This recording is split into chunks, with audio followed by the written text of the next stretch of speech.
Another round will bring you down.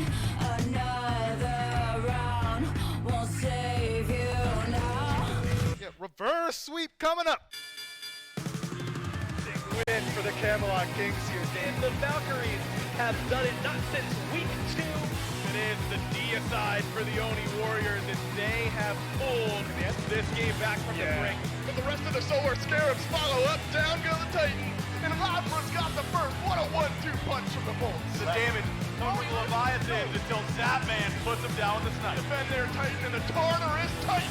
Send us on to a game 3. The Jade Dragons have come to play. 5 kills in 7 minutes.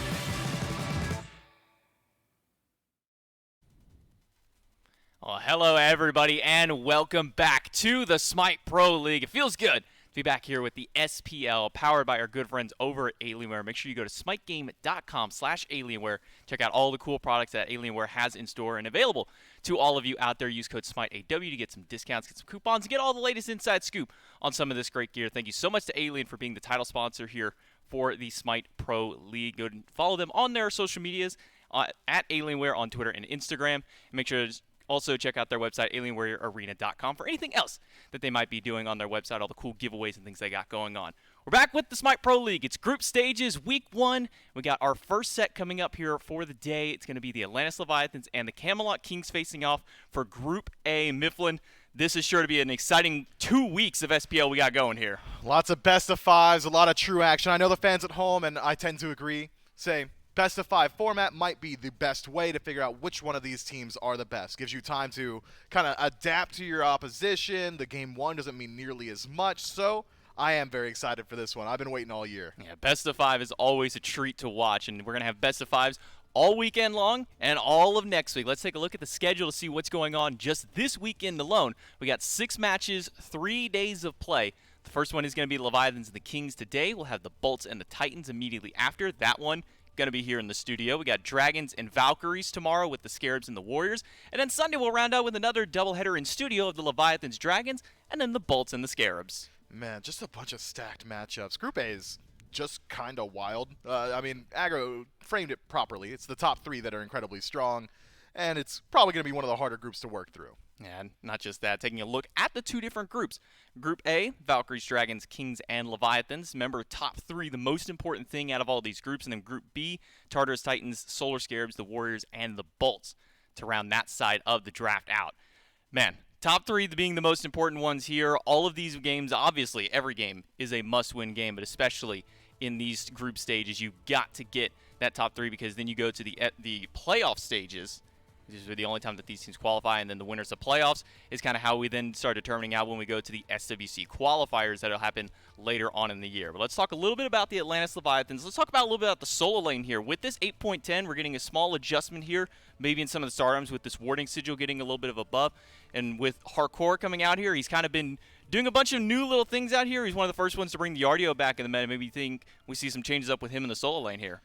We could do. I think Yarkour is going to be an interesting barometer for some of these meta changes in 8.10 because if it's good, the Leviathans are going to do it. They're not showing up playing things that they're just comfortable with. They're not showing up just playing things for fun. They are here to compete, and that's all they're here to do. If it is at the top of the tier list and Yarkour hates doing it, maybe he just likes Warrior's Axe, but he thinks Sigil is better, my man's going to buy it. He's going to do it every single time, and I guess we should evaluate Yarkour's trajectory throughout the year. Was in the solo lane, headed over into the Hunter role, dominated the Hunter role, said, okay, I'm done with you fools in the long lane. I'm going to head back to my short lane, and has continued to dominate there as well. Yarkour has been mightily impressive, not only in his ability to set the meta, but also his ability to adapt to it. Dominated 2 different sides of the map, though most aptly known and most recently for his solo lane play, especially in the latter half of this year, and that's really where he's coming back to his more dominant position because, as you said, he was a solo laner before coming into the season. Did swap to the Hunter for a little while, you know, maybe being a little bit coy there, saying, yeah, you know, done with you guys, but did pretty well in the Hunter, now back over here in the solo lane, being a pillar frontline for his team, being one of these big setup players, playing a wide variety of these gods, the Nike, the Cthulhu, the 2 that have been the biggest as of recent, because those are the gods. Well, we'll say that the Titans kind of brought at least the Cthulhu kind of back into the play.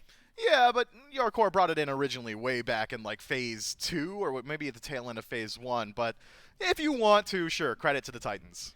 Well, we got Yarkour standing by for our pregame interview with the Atlantis Leviathans. Talk to him a little bit before we get into our set. Thank you, Yarkour, for joining me here for our interview. A couple of questions out there. First off, the sigil. We kind of talked a little bit on the waiting room. What kind of impacts do you think that this upgrade to the starter item now makes for the solo lane? I think it gives like a little bit of variety to what starter you really want. I think it's really good, and you can totally go seal without going wrong. I think like I love the opportunity to like choose between different starters, so I think that's really cool. Yeah, maybe a little bit more variety out here in the solo lane for some of those startup items. Yeah. Speaking of new things, we got a whole new map here with 8.10. We got the winter map out, and the lanterns kind of being the new big change up here. How do you think the lanterns will affect some of the competitive play? Yeah, I don't know. Maybe you can expect 5 guys camping you in the mist, but beside that, I just think it's just really cool to see. But I don't think it's gonna like do a really like big map gameplay that's gonna change about it. But And sometimes you just hope it's not you who's kind of the yeah, sewer of that damage. And talking a little bit about Charybdis. Now, Zapman was the only person who's played Charybdis so far, and all the buffs that have come through. Do you think maybe we see the Charybdis pop out here at least one of these games? oh my, hopefully not. Hopefully we don't see that today. Well, But maybe. nah, I'm trolling. I think it's a really good god right now. So if you want to play it, we will play it. I mean, we're a team, so Yeah. Whatever works out best for the team. Yarkour, thanks so much for sitting down with it for the pregame interview. Good luck in your matchup. yeah, thank you. A little bit of fun out there, Hopefully he doesn't play it, but now with some of the new changes, the god has received some buffs. You guys talked a lot about it on the waiting room earlier on, just because. And now they're going up against the Kings. And the Kings, last time they didn't have the best matchup against the Leviathans. I believe the Leviathans took that set. I want to say it was 2-1, but I would have to go back and double check my standings on there. The Kings, though, as of this new 8.9, it took them a little bit to kind of get into the swing with the new assassins coming through, but now Captain Twig and the rest of his team here on the Kings have really been looking strong. Yeah, specifically, I think Variety out of the Soul Lane kind of acted as the sole shining hope back in Phase 1, and Phase 2 continued to be that standard, and here in Phase 3 has regained his role as one of the premier players on this squad. He's got a very versatile god pool. I wasn't expecting to see a Raijin locked in. It's the ultimate mind game clip. Properly, I suppose. Variety, I really like watching him play because he has a unique way in approaching these team fights in that he almost will position as an assassin if he can route an engagement. If we're fighting over Gold Furies or Pyromancers, more often than not, you'll see Variety kind of go around the engagement and then dive immediately in. At the end of the day, he ends up in the same place as some of these other Soul Laners, but it's kind of the process with which he gets there. I mean, even in this fight, you see Fire Giants being started. Where's Variety at? Comes in from behind and buys a lot of time, separates the engagement, sets up for the rest of his team. And Variety, like any pro player should, is capable of playing every single meta pick. It's a conversation that Aggro and I have had ad nauseum. When you are paid to play the game, it doesn't matter what your god pool is in your streams or in your casual games, what you like to play. You need to be able to play what is good on the day of, and Variety has done that every single time. If a new god comes into the meta, Variety's there. When King Arthur was dominant, playing that. When Cthulhu came back, he's on that as well. Artio showed up one weekend, he's there. Not only that, Hell showed up for a little while there in the solo lane. Guess what? He was playing those gods too. Variety will always play what is necessary for his team to win. He'll always play no matter what it takes to get the Camelot Kings that victory. You better believe that Variety is going to have that in his god pool. Going up against Yarkour, going to be a difficult matchup because Yarkour is the same way. It's a case of if this god is good, we're playing it. We're either going to make sure you can't play it or we're going to pick it for ourselves. And in these two matchups here, this group stage is so important for it because you have the top 3 teams moving on. Well, in this group specifically, the must-wins are going to be up against these Valkyrie sets. But if you can position yourself a little bit more favorably moving in towards the playoff stage here in phase number 3, it's going to be a big boon if they can get a win here. Yeah, so to speak to your point, if every one of these teams in this group are expecting to be able to beat the Valkyries, any individual set they can take over each other is only going to further enhance their odds at moving up. If you somehow stumble one day against the Valkyries show up and have an incredibly strong day, well, if the Leviathans had already beaten the Kings, they don't have to worry nearly as much. If they've already beaten anybody else, well, maybe you're a little bit more so guaranteed in your seeding. So every single set I would consider a must-win as a player, but maybe more so put a little bit extra weight on those Valkyrie sets. Let's jump right into the picks and bans. Game number 1 between the Leviathans and the Camelot Kings, the first best of 5 of many to come for the remainder of the weekend and for the next week immediately after here. And the first guy that we are seeing banned away, I'm going to say a little bit oddly enough, Izanami kind of taken off the table here. We've seen Netra kind of flex to, I'm just going to say it, pretty much 3 gods the entirety of the last half of the phase here in Phase 3. Seeing this Izanami, though, as a top priority ban by the Leviathan seems a little odd. I don't know. The Kings really like to play around map pressure. The Kings, more so than any other team, have, I would say, superior macro play. They play the map better than anyone else in the league right now, definitively, be it around Greater Scorpions, mid-Harpies, invading the singular Harpies in the long lane. That is where the Kings find the majority of their leads. Very often we'll watch their sets. They're either down in kills or there's no kills, but somehow they've net themselves 1, 2, 3,000 gold by the 15-minute mark. So I am incredibly interested in this Izanami ban because it seems to me the Leviathans have targeted that out. They said, well, if the Kings want pressure so they can look towards the jungle and find farm in the neutral, they're going to have to work a little bit harder than just auto-attacking an entire wave at the same time. And one of the things that we do notice in a lot of these best of 5 sets is, the first game, the first maybe 2 games out of this best of 5 are pretty much standard bans across the board. You go with the more meta. That's when you start getting into games 3, 4, and potentially 5 is maybe we see some of the more nuanced stuff as what's been popping up throughout the games that have been giving them issues. But as of now, it's just going to be the Izanami, Geb, Sylvanas, the 2 of the new guard support that have been popping out as of recent. And the Kings have been going with what's been working pretty much all year / all phase, all last 2 phases here with the Emoja, the Odin, and the RTO taken away, and then the Leviathans going with a Terra first pick, a god who's kind of bounced back and forth in popularity in the last couple of weeks. At one point, she was a must ban right out the gate. At other points, you can kind of just let it sink by until you get to that latter half of the pick phase. I don't know. Terra feels like to me still one of the best gods in the game right now. You've got flex potential, header into the soul lane or support, but either way, once you get to these late game team fights, the amount of sustain that she affords her team is incredibly high. But why analyze the old stuff, Terra, when Olorun's getting locked in? He gets a pretty significant buff up against Spectral Armor, now does no longer block magical crit auto attack, so Olorun going to find decent value in the late game, has some sustain in the team fights as well, can heal out your entire team. Sanctified Field is a retired phrase, a no-play zone for anybody on the Leviathans. When that ultimate is on the ground, when the fields are sanctified, you're not playing there. Your time is dilated. Not only are all your abilities traveling slower, your auto attacks traveling slower, but also all CC applied to you lasts for much longer. Olorun's third ability, the heal, is also a knock-up when you're just playing in neutral, when you're not playing inside Sanctified Field.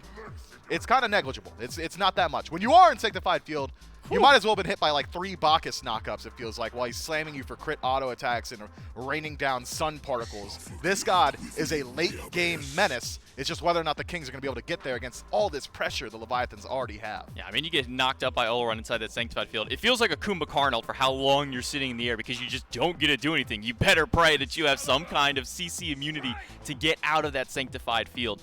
But onto the other side of the board, Leviathans, Camazotz, and Cthulhu locked in, getting a little bit of solo lane pressure there for Yarkour. The Camazotz that's been rising up as of recently, more so than not with the assassin changes. Pretty much all those maces just buffed up this god, so everybody has been trying to get their hands on. And then to speak to the opposite side here, King Arthur, over Variety, we saw a few of the highlight clips out of him, some of the plays he's been able to make on this god. And he's also kind of been one that's, as of recent, kind of been rising up a little bit more here, kind of coupling alongside this Cthulhu.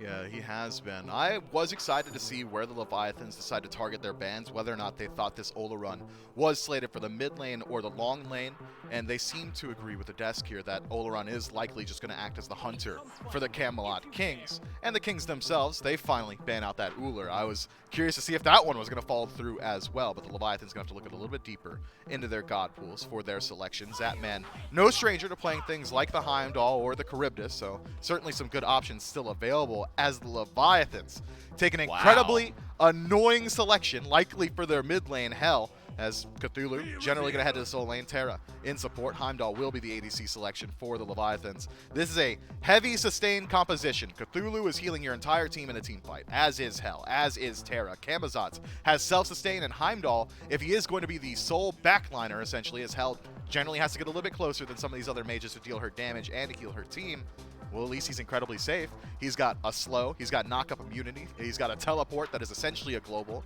and he's got CC immunity in his ultimate, which also doubles as a dash. I really do like this Leviathans draft. I was worried potentially about the Kings scaling in the late game and their ability to just win off of this Oleron pick, but the Leviathans have brought so much cohesion to their team fight that I think they might be able to stack up against that late game scaling. The question now is where are the Kings going to go for their final pick? They have the Oleron, which, based off the previous bans, is something that they're thinking is going to go over towards the Hunter role. But I'm curious if the Hell gets locked in here. Maybe this is kind of speaking a little bit to some of the adjustments that have happened to Tiamat and Raijin as of this patch. A couple of nerfs went their way, and now we're maybe starting to see a little bit of, I can't really call Hell a new guard because she was around for quite some time, but the fact that there's this kind of priority for this god up here compared to anything else. I mean, we saw a Discordia banned who has been getting picked up quite a few times by the Kings. The Giannis gets banned away, and then the Morgan on the other side. I was really surprised we did see the Uller make it this far into the draft. Maybe slate that one over towards the mid lane if this Oleron is going Hunter, but Oleron got banned in the latter half of the bracket, and with a Sun Wukong. Are they just taking a page out of Benny Q's book here from the SEC and running a Sun Wukong mid? I think it may more likely be Oleron headed to the mid lane, and that we've got a traditional Assassin Hunter in Erlang Shen. No, I'm getting the nod no from aggro, which means that I have to eat my words. Sun Wukong mid could potentially be happening here yet again. I was hoping that was an SCC special, but clearly I am wrong. There's some merits to it. The damage output's good. Can you tell I don't like saying this, chat? It's got decent sustain. The survivability is there. It's Mickey Mouse, though. How so? How so? What do you mean? How so? It's a warrior in mid. It is a warrior in mid. Yeah, and it doesn't deal as much late game. Are you really going to make me go into this? Yeah, the Yeah. late game scaling is not nearly as high. You really need to utilize Sun Wukong throughout the early game. If you're able to get Blink early on and close gap onto gods like Hell, sure, you could find some value, but the later the game goes, the more you're going to miss the fact that you don't have a traditional mage, or even a traditional hunter, for that matter. Oleron, sure, can stretch some objectives, but who's going to be confirming your objectives? You just kind of don't have any of that on your team composition right now. Sun Wukong's certainly not going to be doing it, his highest damage ability being the Somersault Cloud. I don't love this pick. I'm just going to be completely candid about it. Yeah, it's not the more traditional picks out here. Yes, we saw in the SEC, we saw a little bit of success at it with Benny Q going into some less than conventional picks that come out of the SEC here. But in this SPL setting, a Sun Wukong potentially in mid, that's where I'm going to go ahead and slate this god towards, and we have the Oleron on the opposite side. Objectives secure, as you highlighted, understandably fairly low comparatively. There's not really a big burst ultimate that's going to be able to secure that. Their objective burn with the Oleron will be okay, but maybe more than anything, the objective denial might be trying to dissuade any of these teams from walking in. I mean, are you going to want to walk in and try and secure off a sanctified field? Maybe if I have a Hell who's got that cleanse available or some CC immunity like Camelot, you could just go ahead and blink in, try and seal it away, and then immediately channel Bat out of Hell and get out of Hell. So I think the Leviathans have got some ability to fight into this composition. My primary concern, now that I've had a little bit of a time to collect myself from that red-hot rage that I was feeling at Sun Wukong mid, is that their late-game scaling has taken a major hit now. The strongest facet of the game being their late game, thanks to this Oleron and his ability to completely dominate lobbies, especially considering the King protection comp, no pun intended, of this Khepri, just making sure that Oleron, if he is your late-game win condition, is at least alive for an incredibly long time. You've got good space control, essentially what I will call a triple warrior composition, realizing that Erlang Shen is an assassin. Is going to be able to create a good deal of space as well, but who's putting threat onto the Leviathans? Who's putting threat onto this composition? Terra, incredible survivability. Camazot's the exact same thing. Cthulhu, Hell, all incredibly survivable. If your sole source of pure damage output is either Oleron or Sun Wukong in the late, I'm not sure Sun Wukong wins too many of those fights. Well, I've got some good news and some bad news for both you, Mifflin, and for the chat. The good news is we got a lot of SMITE coming up here today. We got 2 best-of-5 sets. The bad news, we're going to take a little bit of extra time to get there. We are going to go to a quick break really quick while we get these 2 teams set up in their matchups. We'll be right back.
Oye,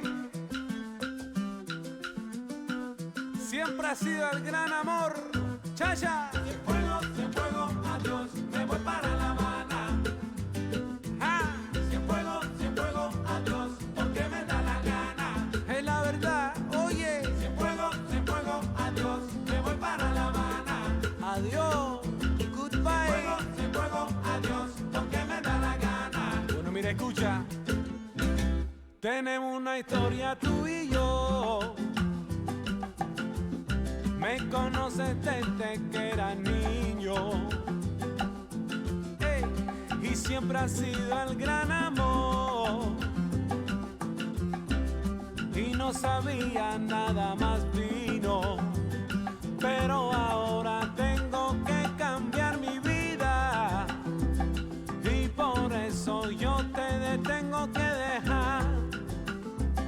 Y en serio no he buscado otra salida, porque yo quiero ir a La Habana a cantar. Eso yo quiero, me voy, oye. Cien fuego, adiós, me voy para La Habana. Cien fuego, adiós, porque me da la gana.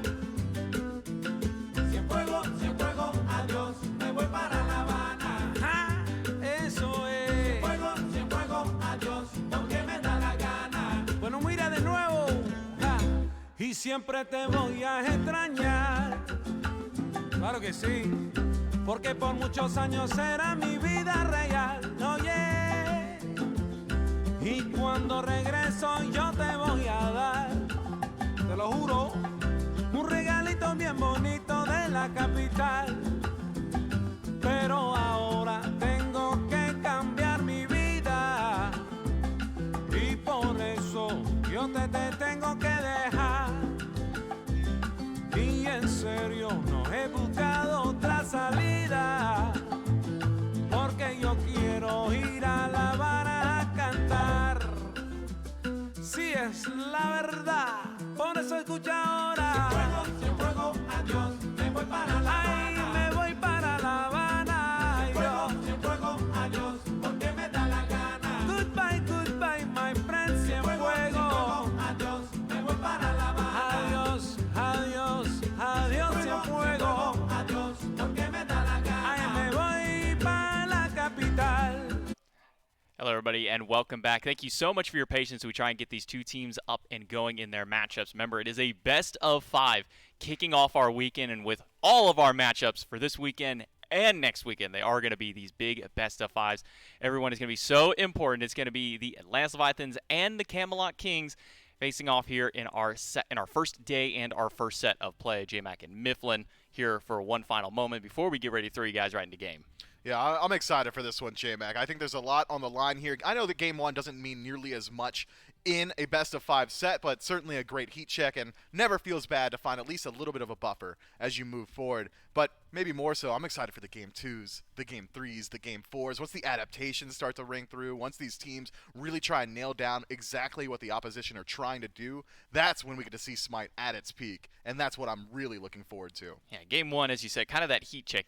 What do you got in your back pocket immediately out the gate? What is the new kind of meta jumping in here with the new map now that we've seen things, popping out? What are the new gods that we're going to see? And then once we get past the Game 1 jitters, get past the Game 2, how is those picks and bans for Games 3, 4, and then potentially Game 5 later down the road? Well, we will have to see how everything pans out, because it's game number 1 between the Atlantis Leviathans and the Camelot Kings kicking off right now. We're going to throw it down to Gormizer and Aggro to bring the action. That's right, and I'm excited for this one, Aggro. There's a whole lot to talk about with the Kings draft, and I think we can get into that. But instead, I'm going to start with the Leviathans. A little more straightforward over there. That comp just lives through everything? Yeah, Maybe? they've got a ton of sustain, man.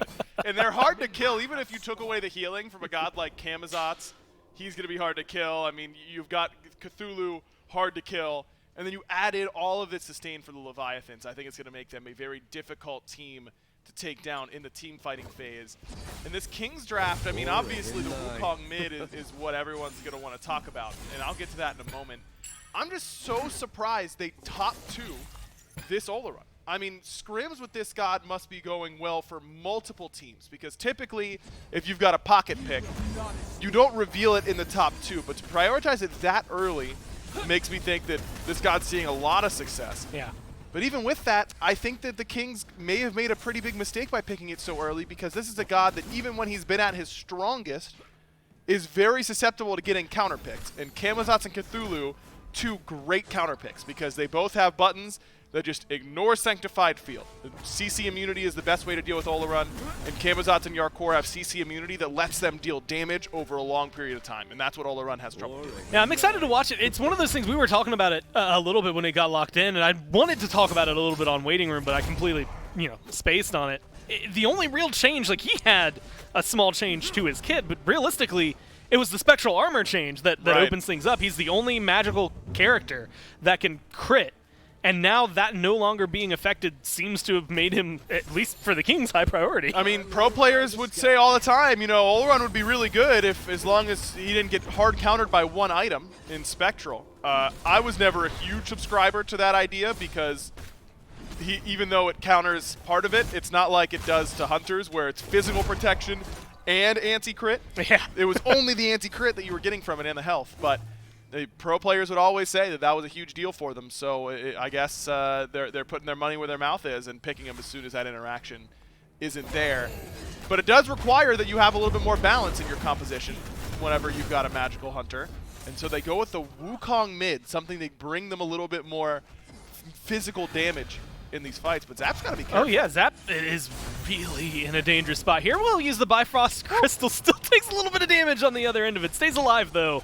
So no first blood just yet. A lot of control from the Khepri. I mean, we were talking about it. Sustain and survivability is what I see with the Leviathan's draft. But Khepri was setting up a lot of really good potential here. Now Shinto, again, in a little bit more of an uncomfortable position. They're too low to try and fight here. Zap's still going to move forward with it in the knockup. Try and control genetics. Wrong U gets pulled. A good dash gets him out of there. And now Panatom's going to try and fight, but it's going to be the bleed. It's going to be some damage. And Netroid gets the first blood and second blood. Let's make it a double kill for the carry. The Oleron starting off hot. That is absolutely massive for the Kings. It's Mannequin Scepter Oleron, which makes that a weighted coin flip in the Camelot Kings' favor on the purple buff. It makes it very easy for them to secure, because their hunters are doing more damage than anyone else to that actual jungle buff. And then after the fact, you get a massive extra little play by overextending. That little bit of bleed damage is the difference maker on getting the first blood, and then Panatom's right there afterwards. I mean, that is huge now for the Camelot Kings, because like I said, the Oleron I think is very susceptible to these counter picks. Panatom a little bit behind now, Netroid a little bit ahead. Accelerating this god towards his insane mid to late game is definitely a great start here for the Kings. A little bit ahead. Netroid has his ult online now. He doesn't have enough mana to use it, but he hit 5. Zapman just ticked over to 4. These minions should help at least alleviate some of that pressure, but that is definitely a golden start for the Camelot Kings. Oh yeah. And interestingly enough, it wasn't anywhere near the mid lane. I mean, I think the desk was talking about it. Mifflin had mentioned that this Wukong maybe needed to get things going early on, especially against a Hell, because otherwise you're just kind of a Wukong, which does have a lot of zoning potential and control potential late game, but damage-wise isn't necessarily something that you're going to be writing home about. And I thought that Tings was going to be maybe the center of attention here. And it feels like, especially since he's up against Shinto, it might just be laid by the wayside for a little while. I think that, Tings in his past has loved playing things like Chalk mid, Benny obviously in the SCC for the Winter Dogs, Benny Q their mid laner, playing Set mid and Tsukiyomi mid and Wukong mid was a big part of it. As Variety getting chased down now on the right. It's just going to be a little bit more damage. The ult should be good here. Yarkour has to walk forward, takes a tower shot for his troubles, but he's going to be just fine. Nobody rotating from the other side. It's a purple buff invade for the Kings, trading out a kill for a little bit of farm. And of course, Netroid already having a lead over here feels comfortable to do so. But it is Twig who's found on the other side of the map. Another blue buff invade, maybe to help counter that out. Leviathans are leaning heavily on this Cthulhu and on the right-hand side of the map. And that's going to be the guy who's going to really make things very difficult for Netroid, because Netroid, his ultimate is great. It gives him a ton of survivability. It gives him a ton of damage. But against Cthulhu, all it does is give you that extra attack speed. Well, it's not truly attack speed, but it just speeds up your attacks to be a little bit more accurate. And it makes it so that the knock-up from the Cthulhu Ultimate 2 isn't going to be as long, because you complete all of your animations faster. That includes being knocked up. So you just kind of boop off the ground instead of getting knocked pretty high up from the Cthulhu 2. So that is, nice, but nowhere near the amount of safety that it gives you up against a god like, say, Erlang Shen, who is basically unplayable into Olorun. There's a pretty big difference between those two options. So, I mean, Netrioid is obviously going to be the focus of the Camelot Kings, or for the Leviathans end, and then on the other side, making sure that you can actually kill Yarkour and kill Shinto is going to be the name of the game. And I'm interested to see how these team fights are going to play out, because even though Tings, like I said, has warrior mid experience, it requires a different play style. You can't just play the same way. You don't play front to back with a Wukong mid. You've got to really accentuate that dive onto this hell. So I imagine it's going to be 2 in the back. Ooh, Netrioid's getting locked down a little bit. Sanctified Fields are going to save his life. Everyone's slowed down, and now the turnaround is there. Panatom takes a lot of damage, barely able to get up into the skies, uses Bat Out of Hell, and forced to retreat here. Genetics seems to be on the prowl, looking for a grab. The tower's going to be there. They've got a rotation coming in on the other side, though. Twig as well as Tings are rushing over to the left-hand side of the map. Purple buff just now respawns. It seems like that's going to be the only target for the Camelot Kings. A small win, but a win nonetheless. Yeah, I mean, the Netrioid having to use beads and ult is a huge deal. And the Leviathans, you have to take advantage of this window, because it's a significant one. I mean, Sanctified Field It's a long cooldown. is on global ultimate cooldown. That's the way, you kind of think of ultimates in terms of different buckets. You've got your low cooldown bucket with like Ra, Vulcan now, level 5. Those sorts of shorter cooldown ultimates. Then you've got your 90-second ultimates, and then you've got your global ultimates, over 100 seconds at level 5 for the vast majority of them. And Sanctified Field is in the later end of the cooldowns, and without beads, I think that you have to kill him here. There's no reason that Netrioid should be able to survive the next 87 seconds without his beads or his ultimate. Yeah, nobody seems to have made their way over there just yet, and he's still got, a minute and a half to make that work with. So keep your eyes on Panatom right now, hanging out on the right-hand side of the map. Might see him rotate over. Once those beads come back, I mean, maybe not the most survivable, but still slightly more. Gold Fury, as well, worth mentioning, has been spawned in on that side of the map. Those early Scorpions got traded by the two teams. Also, this snow map is very serene. Like, snow is very peaceful, so all of the battle is like clashing with the mindset. Yeah, it's also the AC kicked on, so I know it's very kind of immersive. chilly. Yeah, I know. I'm sitting here with my arms crossed in my very comfy Maxonomic chair, because it just reminds me of winter time. It's getting a little bit colder. Not that it ever gets really cold down here in Georgia, but it gets a little chilly. See, that's how I know you're from the north. Once it gets like sub 60, it's like, oh man, no, I need a jacket. Like changing wardrobe. We're locking it in. Gore, I'm in khakis and a sweater, man. I'm not. You're rocking the short sleeves. Yeah, you're a braver man than I. It was like 65 today. It's okay, probably. We'll see. Red buff getting started up here for the Leviathans. They're going to be patiently taking their own side of the jungle. Look at the King's positioning right now. I mean, this is like, even though.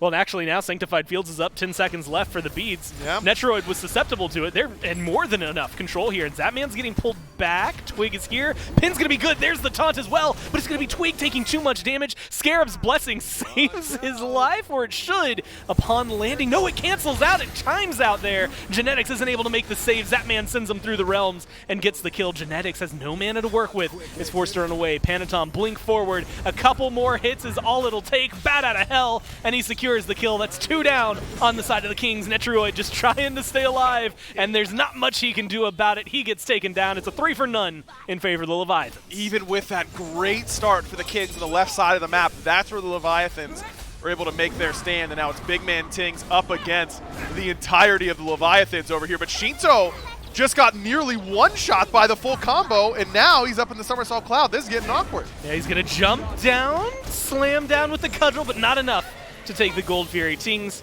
shows face, but isn't able to help make a saving play for the Kings. That was a very hefty lead for them, now completely diverted in favor of the Leviathans. Takes us back to even in terms of gold. And with a huge fight like that as well, plus you pull out a huge amount of ults, a couple of relics as well, feels like a big swing for them. It's not going to deter the Kings. Pyromancer started up on the right-hand side of the map. Variety doing his own on Yarkour. They're at least going to get something out of this. I just think that overall that team fight comes down to where Tings was, or rather where Tings wasn't, which was involved in that fight early. Whereas Shinto was there making a big difference. I think that Genetics makes a pretty big mistake by stepping up after he's dropped that Scarab's Blessing. I mean, you just have to assume that Twig is dead. You got to let him go. The difference between Genetics being there and even a little bit healthy and just Tings, I think, is fairly significant when it comes to that Gold Fury pool, because it did get a little hairy there for a little bit. Imagine having a support to lock someone in on that Gold Fury or follow up off of the damage. Just damage on a Shinto would have been enough to kill him, even from a Khepri from the full combo from Tings. So I think that was a pretty big mistake there for the Kings. But overall, this Wukong mid has not been getting involved at all in the mid lane. It's only that last little engagement at the very end when the fight was already determined. Mifflin, what Mifflin was talking about on the desk is right. You have to be able to get some value out of this, because you certainly don't outscale the hell. I don't think that Wukong mid is horrible late game. I think it can be fine, but you don't outscale. Well, Panatom going for a red buff steal. Instead, the Tings stun misses. Twig does get rezzed this time. Scarab's Blessing on the mark, and Twig is going to get out of there. Genetics is now trying to find the control. Panatom has a little bit of damage, but not enough to find the kill onto the support. Instead, that's going to be Yarkour who finds that. It's jungle for support is the trade as of now. Shinto trying to get the damage out there, and big man Tings goes down. The Cthulhu is big as of now, and Variety is getting locked up. Twig looking to try and find a way back into this fight. Netroid's around, but no ult for him means that it's going to slow down. Triple kill for Yarkour. He's just not slowing down. They're going to keep going onto the tier 1 Netroid. A little bit of tick damage could do the trick, but nobody's going to have it. Zapman around the corner, sees the back, gets an auto, gets the second, and gets the kill. A huge swing once again in favor of the Leviathans. And it's these groupings for the Leviathans that just look unstoppable, because Yarkour comes into that fight late. Much better look for the Kings that time. Netroid beats out Zap on the rotation. Variety beats out Yarkour. We should be able to win this fight, but that's where this sustain comes into play. If there isn't this much healing for the Leviathans, then those three members that were there, Panatom, Shinto, and Rongyu, probably die before Yarkour and Zap could come in and make a big impact. But because they're playing Terra Hell and Camazotz, that 3v3 all has significant sustain, you are just able to so easily keep that fight going and buy time for the rest of your team. And Yarkour has perfect pathing, picks up Genetics on the rotation in between tier 1 and tier 2, and then by the time he rotates in and goes into that Descent into Madness, Metroid should eventually be able to kill him. That, you know, that's always the overarching question against Cthulhu comps, is who can actually kill him. Yeah. I think Olorun is capable, but not at 11 minutes into the game. He just doesn't have the damage. And you saw how easily Yarkour, I don't think he ulted until he was 45% HP. He ended his ult at 35% HP. It barely took any damage at all while pumping out a plenty of it on his own. Yeah, he was not worried through a majority of that fight. Honestly, even when he was taking damage, I don't think he was that worried about it. And it does kind of levy the question. You had mentioned Netroid potentially being able to kill him. Not there yet. He's gone for a Typhon's Fang early on. Was that Ring of Hecate right before that? I mean, a typical build for what we expect, but it is a god that tends to really need those items, at least, you know, this next ring, potentially another one, before he's hitting at his truly maximum. But the problem is that everyone on the Leviathans I see is like level 20 at their best. And so, you know, he's playing into what feels like the most difficult composition for him to work against. Well, Olorun is capable of outscaling most. I think Olorun at level 20 is better than 95% of the cast. I mean, he is really good. He is pretty nuts at that point in the game. But he isn't a traditional Soul Reaver user. He's not going to build Soul Reaver, if he's not trolling, that is. That's not a build that you want to go for. So you have to just hit autos up against this Cthulhu. And that requires, I think, a Telkynes and a Demonic. I think you need every ring except Hastened. And that's a lot of gold investment, and without true percent pen on the rest of your kit. So now, you know, you get 10% from this Typhons, which is fine. I think he has to go Demonic Telkynes or Telkynes Demonic. And then you end up in a position where I kind of want defense as my 6th item as Olorun, but we're pretty far from that. So I'm interested to see where Netroid's going to go with this build. Oh, wow. Well, they seem to think they have the damage necessary now to start up an Oni Fury. They're going to burn it down. Sanctified Fields does get dropped around the objective, and that's going to be enough for the Kings to be able to pick up the Oni Fury. But now it's Panatom, Yarkour, Zapman, and Shinto who are starting to show face. Variety gets caught out, but he's only going to take about half his HP before he walks away. That health bar doing a lot of work, and King Arthur stays alive this time around. It's a 5-man grouping from the Leviathans in mid. It's just what target they want to go for. They're going to take the tier 1. Pyromancer's available on the right-hand side. Panatom seems to have a little bit more in mind. Goes aggressive into the jungle. Steals away a camp. They back off. They're going for the Pyro. So I think that's a really smart play by the Kings, because I do not think they're favored at all in traditional 5-on-5s, even at this point in the game. And you might be saying, well, Aggro, do you feel like they're favored later on in 5v5s? I don't. That's the problem. Yeah, right now, they're not even in a 5v5. But Variety does get saved. A great Scarab's Blessing from Genetics once again. Keeps the solo laner alive this time. Good walls coming out from Rong Yu. Blocks Big Man Tings. Forces the ult. That's going to be 2 big ones down. The Kings are not going to be able to fight with. Does stall out the Pyromancer, and it seems like that's not going to be a pickup for the Leviathans. They're going to leave it still. That's a big win for them. I mean, they get an Oni Fury, they lose a tier 1, but otherwise, net positives. Net positives, you get Terra ult, that's huge. I mean, that's such a big team fighting tool, so that's a good look. I want to talk about the compositions, but people just keep fighting. Yeah, Twig, unfortunately, is in a bad spot right now. Uses the turtle form, tries to stay alive, is dancing around the Scorpion in these walls. Beads are going to be used, and he's trying to disengage. He's got Variety. There's a good taunt. Twig just trying to stay alive, but the ult from Yarkour is going to make sure he gets the kill. Now, Variety is left in a 3-on-1, turned 3-on-2. Genetics makes a good rotation over here, and Panatom has to retreat due to a low health bar, low mana bar. Rong Yu seems to be falling back as well, so it's going to be a 1-for-none pickup, and Twig falls. Okay, so now I think I actually have a window to talk about the compositions and how they're going to work, because so far this Wukong mid, I mean, it has a lot of farm. It's the highest level in the game alongside Zapman at 17. You got 3 complete items now. Looks like he's going to be working towards Serrated Edge, which is not what I would have expected, but probably fine. It's just a 20% pen option there for the Wukong. The way that Assassin mid is difficult to play against is that it changes your numbers in team fights. Typically, we can think of team fights as 2-3 splits, where it's junglers and solo laners in the enemy backline up against the enemy mid, ADC, and support, and the same is happening on your end. So it's if your 2 members can do enough to do more than their 3 members, that's how you win dives, is that you win those numbers advantages. And what makes Assassin mid hard to play against is that instead of being a 2-3, it ends up being a 3-2. And teams aren't usually as prepared for that. It's a little bit less conventional. And there's a lot of value in going with something a little bit different in those worlds. But the Leviathans have drafted so well because they Deathball. Yeah, Twig goes in, gets a taunt right now, but, Deathball is maybe the appropriate term. Surround the jungler and just kill him dead. He had no chance to fight back there. The Pyromancer was what kicked things off throughout all of that. Somebody got it. It actually goes the way of the Kings. So they're able to steal away the objective. But they might have lost the bigger one. Fire Giant started up by the Leviathans. The fight going to be getting picked up on the back end. Yarkour doing whatever he can for the zone. Kings is just gone! And that makes it a 3-on-5. Variety's half health. He's forced to fall back. Genetics isn't able to do much. Did use a little bit of that mist. Unfortunately for him, Cthulhu 2 covers all of it and then some. So even trying to stay hidden there isn't the best case scenario, but that's where we see Netro and Genetics playing right now. They're laying in wait. Fire Giant's at 3/4 HP.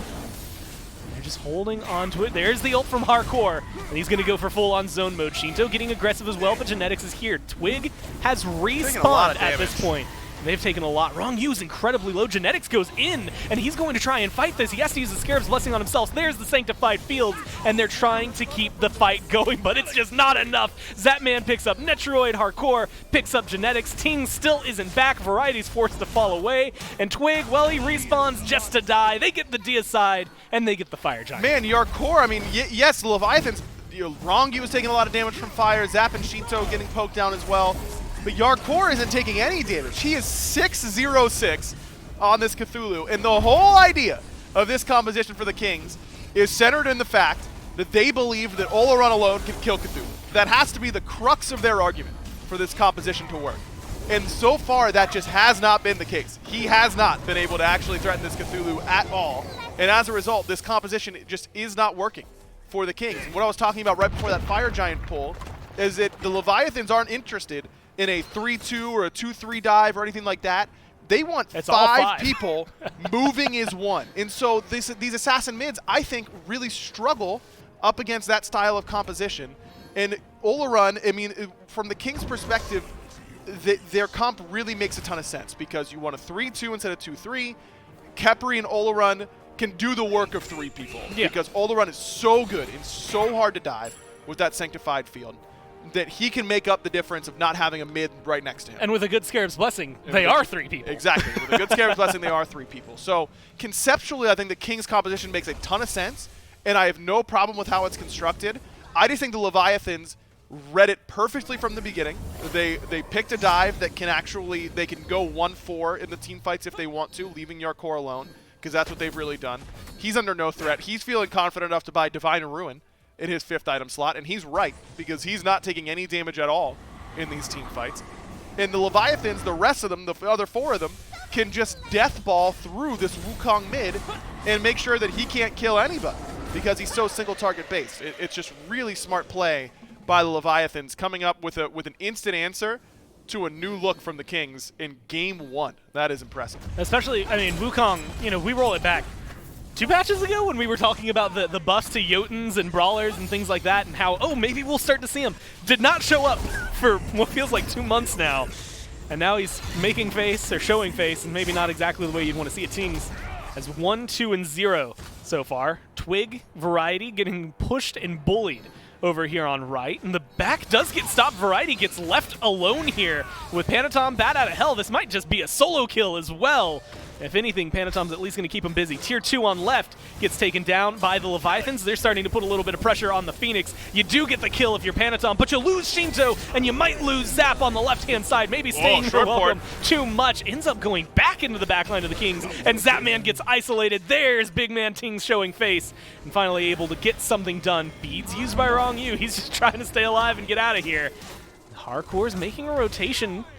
As much as I don't think they'll win this fight if they take it, it at least is enough to stop the Kings from regressing onto the support. So that play is huge for the Kings because I just spent what felt like an eternity talking about the death ball for the Leviathans, but because the Kings get spread out a little bit, it actually ends up working out in their favor really well because now it's only Wrong You there to try and help peel, and there's just not enough damage to kill Tings before he gets up into that somersault cloud and make a big difference. And the thing about Assassin's Mid is even when I think that you've been counterpicked and that teams have worked well against you, like the Leviathans have, you are constantly skill checking them. Because if you mess up your relics or positioning at all, they will kill you regardless. And that's exactly what just happened. Netroid is isolated. No ult to his name, but both relics available. Doesn't seem to matter. You could use everything in the kit, and it is not going to stop the damage that is coming your way. Genetics has the Scarab's Blessing, but no use using it here.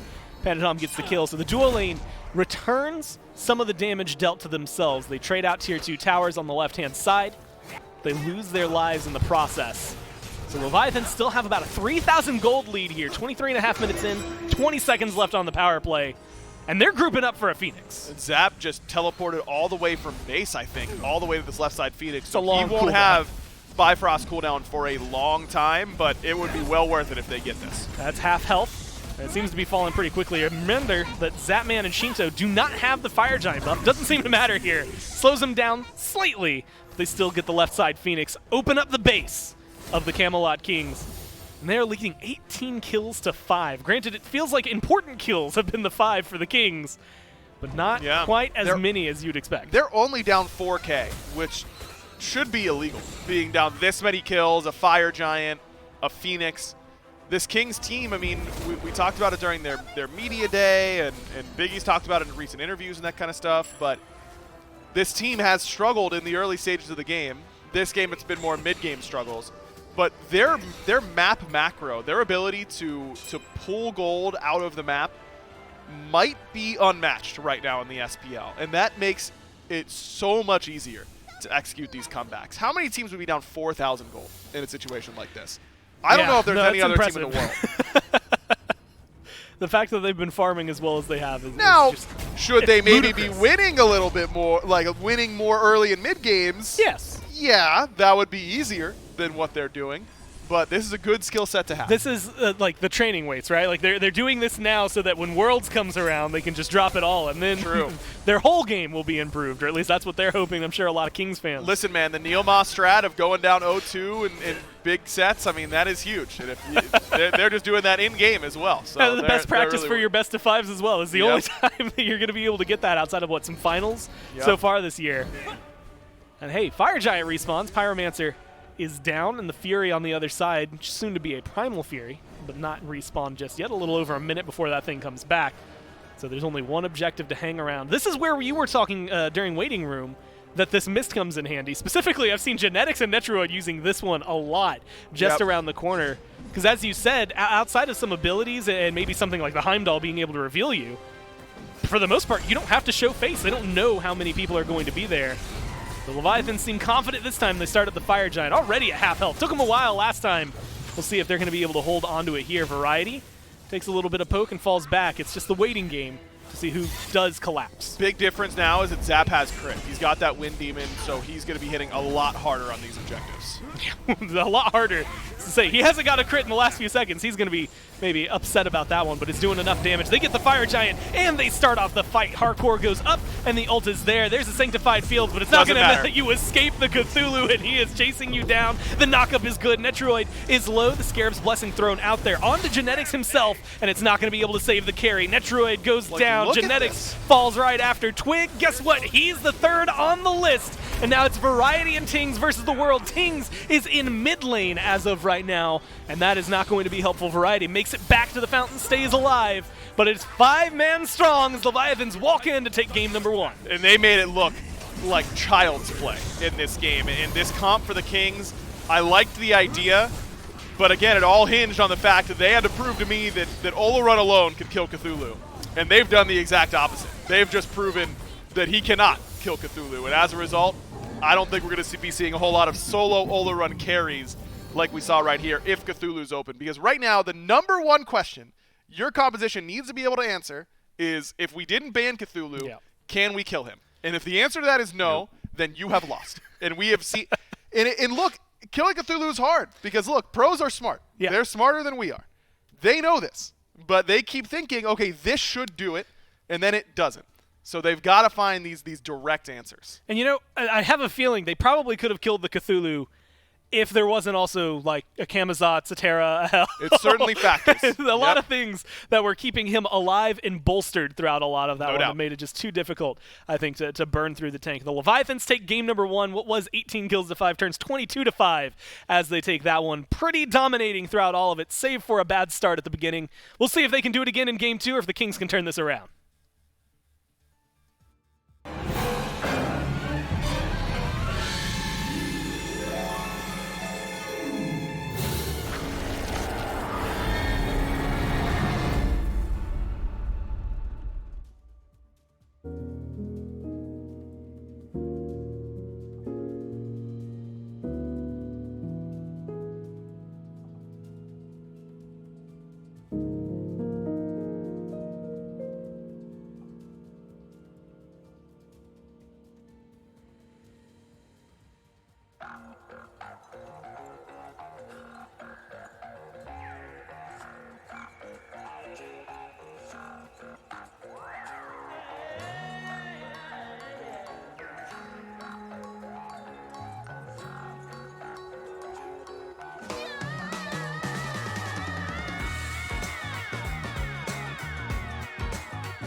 Leviathans start the weekend out strong with a nice Game 1 win up against the Camelot Kings. If you want to support the Leviathans, the Kings, or any of the other teams in the SPL, why not buy some of the merch by them? If you go to shop.smiteproleague.com, you can get a look at all the different pro merch that we have available thanks to our sponsor Insight Apparel. Ring all that, but if you don't have a favorite team, you just want some general SPL merch, we got hoodies, t-shirts, beanies, hats, all kinds of things out there at Insight Apparel at shop.smiteproleague.com. So make sure you go by and pick up some of that merch to support your favorite teams, support the SPL, and be ready because we got game number 2 coming right around the corner. But Mifflin, I think Aggro put it best, and I think that's the point that maybe I kind of want to drill home here is the Cthulhu comes out. It's the god that we've been seeing time and time again over the last few weeks of play. And this composition that the Kings thought maybe was going to be a Cthulhu killer just did not work out. Netroid got a nice double kill to start the game, but every single fight that Hardcore showed up to, it wasn't even close. I mean, Cthulhu was the old counter to Oleron. When Oleron was dominating the meta, you just lock in Cthulhu and said, okay, now I'm descended into madness, and Sanctified Field doesn't matter to me. And that seems to be the MO here, back at the tail end of Phase 3 as well. The Leviathans may not have gotten off to a hot start, as you highlighted. Netroid was able to pick up a double kill First Blood, and generally when Oleron is picking up double kill First Bloods, that will generally spell the end of the game, but not the case. The Leviathans were just out-rotating the opposition. Specifically, Yarkour was in every single engagement, every single time. Variety lagging up behind a couple of these rotations, and the team fight presence of the Leviathans was just incredibly strong. Turns out, being able to heal your entire team through multiple avenues is just good. The damage output was incredibly high, and the Camelot Kings go for a unorthodox composition that does not hit pay dirt. I know that I was harping on it a lot during the initial desk. I don't think you can put this loss at the feet of the Sun Wukong mid. Sun Wukong mid performed fine. It didn't impress by any means, but it certainly didn't cost you the game. I think this one comes down completely to just better drafting from the Leviathans. Their team fight was superior, their scaling was superior, and they just utilized that to the best of its ability. And there's just too much sustain between the Cthulhu's sustain he has in his ultimate, Terra, and then you throw Hell, and you look on the opposite side of the board here at what anti-heal was available to the Leviathans. They got a Brawlers, they got a Toxic Blade, and they got a Curse Dong. But Captain Twig's not going to want to walk up to a Cthulhu. The Sun Wukong is really going to be one of the only main appliers of that anti-heal for the team, lacking a lot of the ability to remove some of that sustain, lacking the ability to really kill these frontliners. Hardcore goes undying, deals 21,000 damage, just slightly behind Netroid in the top player damage department there, but Netroid did kind of get to, I'm not going to say he got to free cast a lot of his damage, but he was able to put a lot of it out on this Ola run. Going into game number 2, now is the discussion of, does this Cthulhu just need to be banned away if you are the second pick? I'm not sure that it's as simple as that. Similar to Oleron, there are counter picks to Cthulhu. There are certainly ways to deal with it. Nemesis comes to mind. Anyone that's got good ranged poke, anyone that can put in damage to Cthulhu before he descends into madness means that Cthulhu's going to have to play a little bit safer in the team fight. I think that if your plan is to go back to the well of Oleron, you have to ban the Cthulhu, but there certainly are ways to kind of work your way around it. We did get to see a little bit of light shed here with this Ola run specifically. It's his first time really coming out here. We did have, I think, one other game of play in a not so important matchup earlier on in the year with this guy, so we kind of got our first look at the Ola run that we were kind of used to seeing in previous seasons. Did the Ola run itself kind of give you a little bit of hope for this god in future games? It looked exactly like Oleron looked when he was dominant. Incredibly strong, good DPS, decent sustain in the team fight. Sanctified Field, obviously still one of the best team fight tools in the game. It's just that we didn't get a great look at what Oleron can do in idyllic situations, because every time Sanctified Field was dropped, there was a 3-story tall giant eldritch beast running him down, and as long as Cthulhu's on the map, that's going to be how it plays. Well, maybe in the picks and bans, we'll see some adjustments, maybe some of the supports again. I mean, we saw Geb, Sylvanas, Umoja, kind of the primary supports taken out here. Maybe Terra can kind of see her way sneak up there in those ban columns, or maybe another pick priority on the opposite side if the Kings do have that first pick. Genetics, with that wide range of the support pool, has the world as his oyster here, went to the Khepri, which we've been seeing on the rise a lot. I can't even say as of recently more. I mean, this god has been around for quite a few weeks of play now. This Khepri seems to be a pick that the Kings really do love going towards. Do you think that maybe by going with this Khepri, prioritizing that you need to see some other kind of priorities shift up in those picks and bans? Are you asking me if the Leviathans need to shift theirs up because of this Khepri, or? Or maybe do we see, the Kings take away some of those natural counters that could come with the Khepri? Maybe we see the Cthulhu come out of here. Maybe we see, some changes up against this Khepri. There could be some shift-ups. I mean, obviously, Executes play very well into the Scarab's Blessing, things along those lines. Khepri has seen a resurgence at the exact same time as all those other Guardians, Sylvanas, and Geb come to mind, and I think that you certainly find perfect value from it. There's not too many picks that you're going to say, oh, there's an Achilles on the other side, I no longer like being Khepri, or oh, there's a Thanatos, Khepri all of a sudden falls off. So if the Kings want to go back to the Khepri, I'm not going to argue too hard against it, but the Leviathans seem to have found their strategy in the bans here, also in the first pick position yet again. It has been a lot of duo emphasis rather, in the initial phase. Last time around it was Izanami first off overall, but similarly, Geb and Sylvanas do find themselves in the ban slot. Leviathans may be fishing for an Izanami early selection here. If they're worried about finding pressure in the long lane, I think this is going to be a very nice heat check for the Kings, whether or not they really feel like Oleron is something they need to go back towards. Aggro brings up a great point during the cast, saying that if you are going to pick Oleron, you're probably wanting to hold off on it a little bit unless you feel like it's going to be a highly contested pick.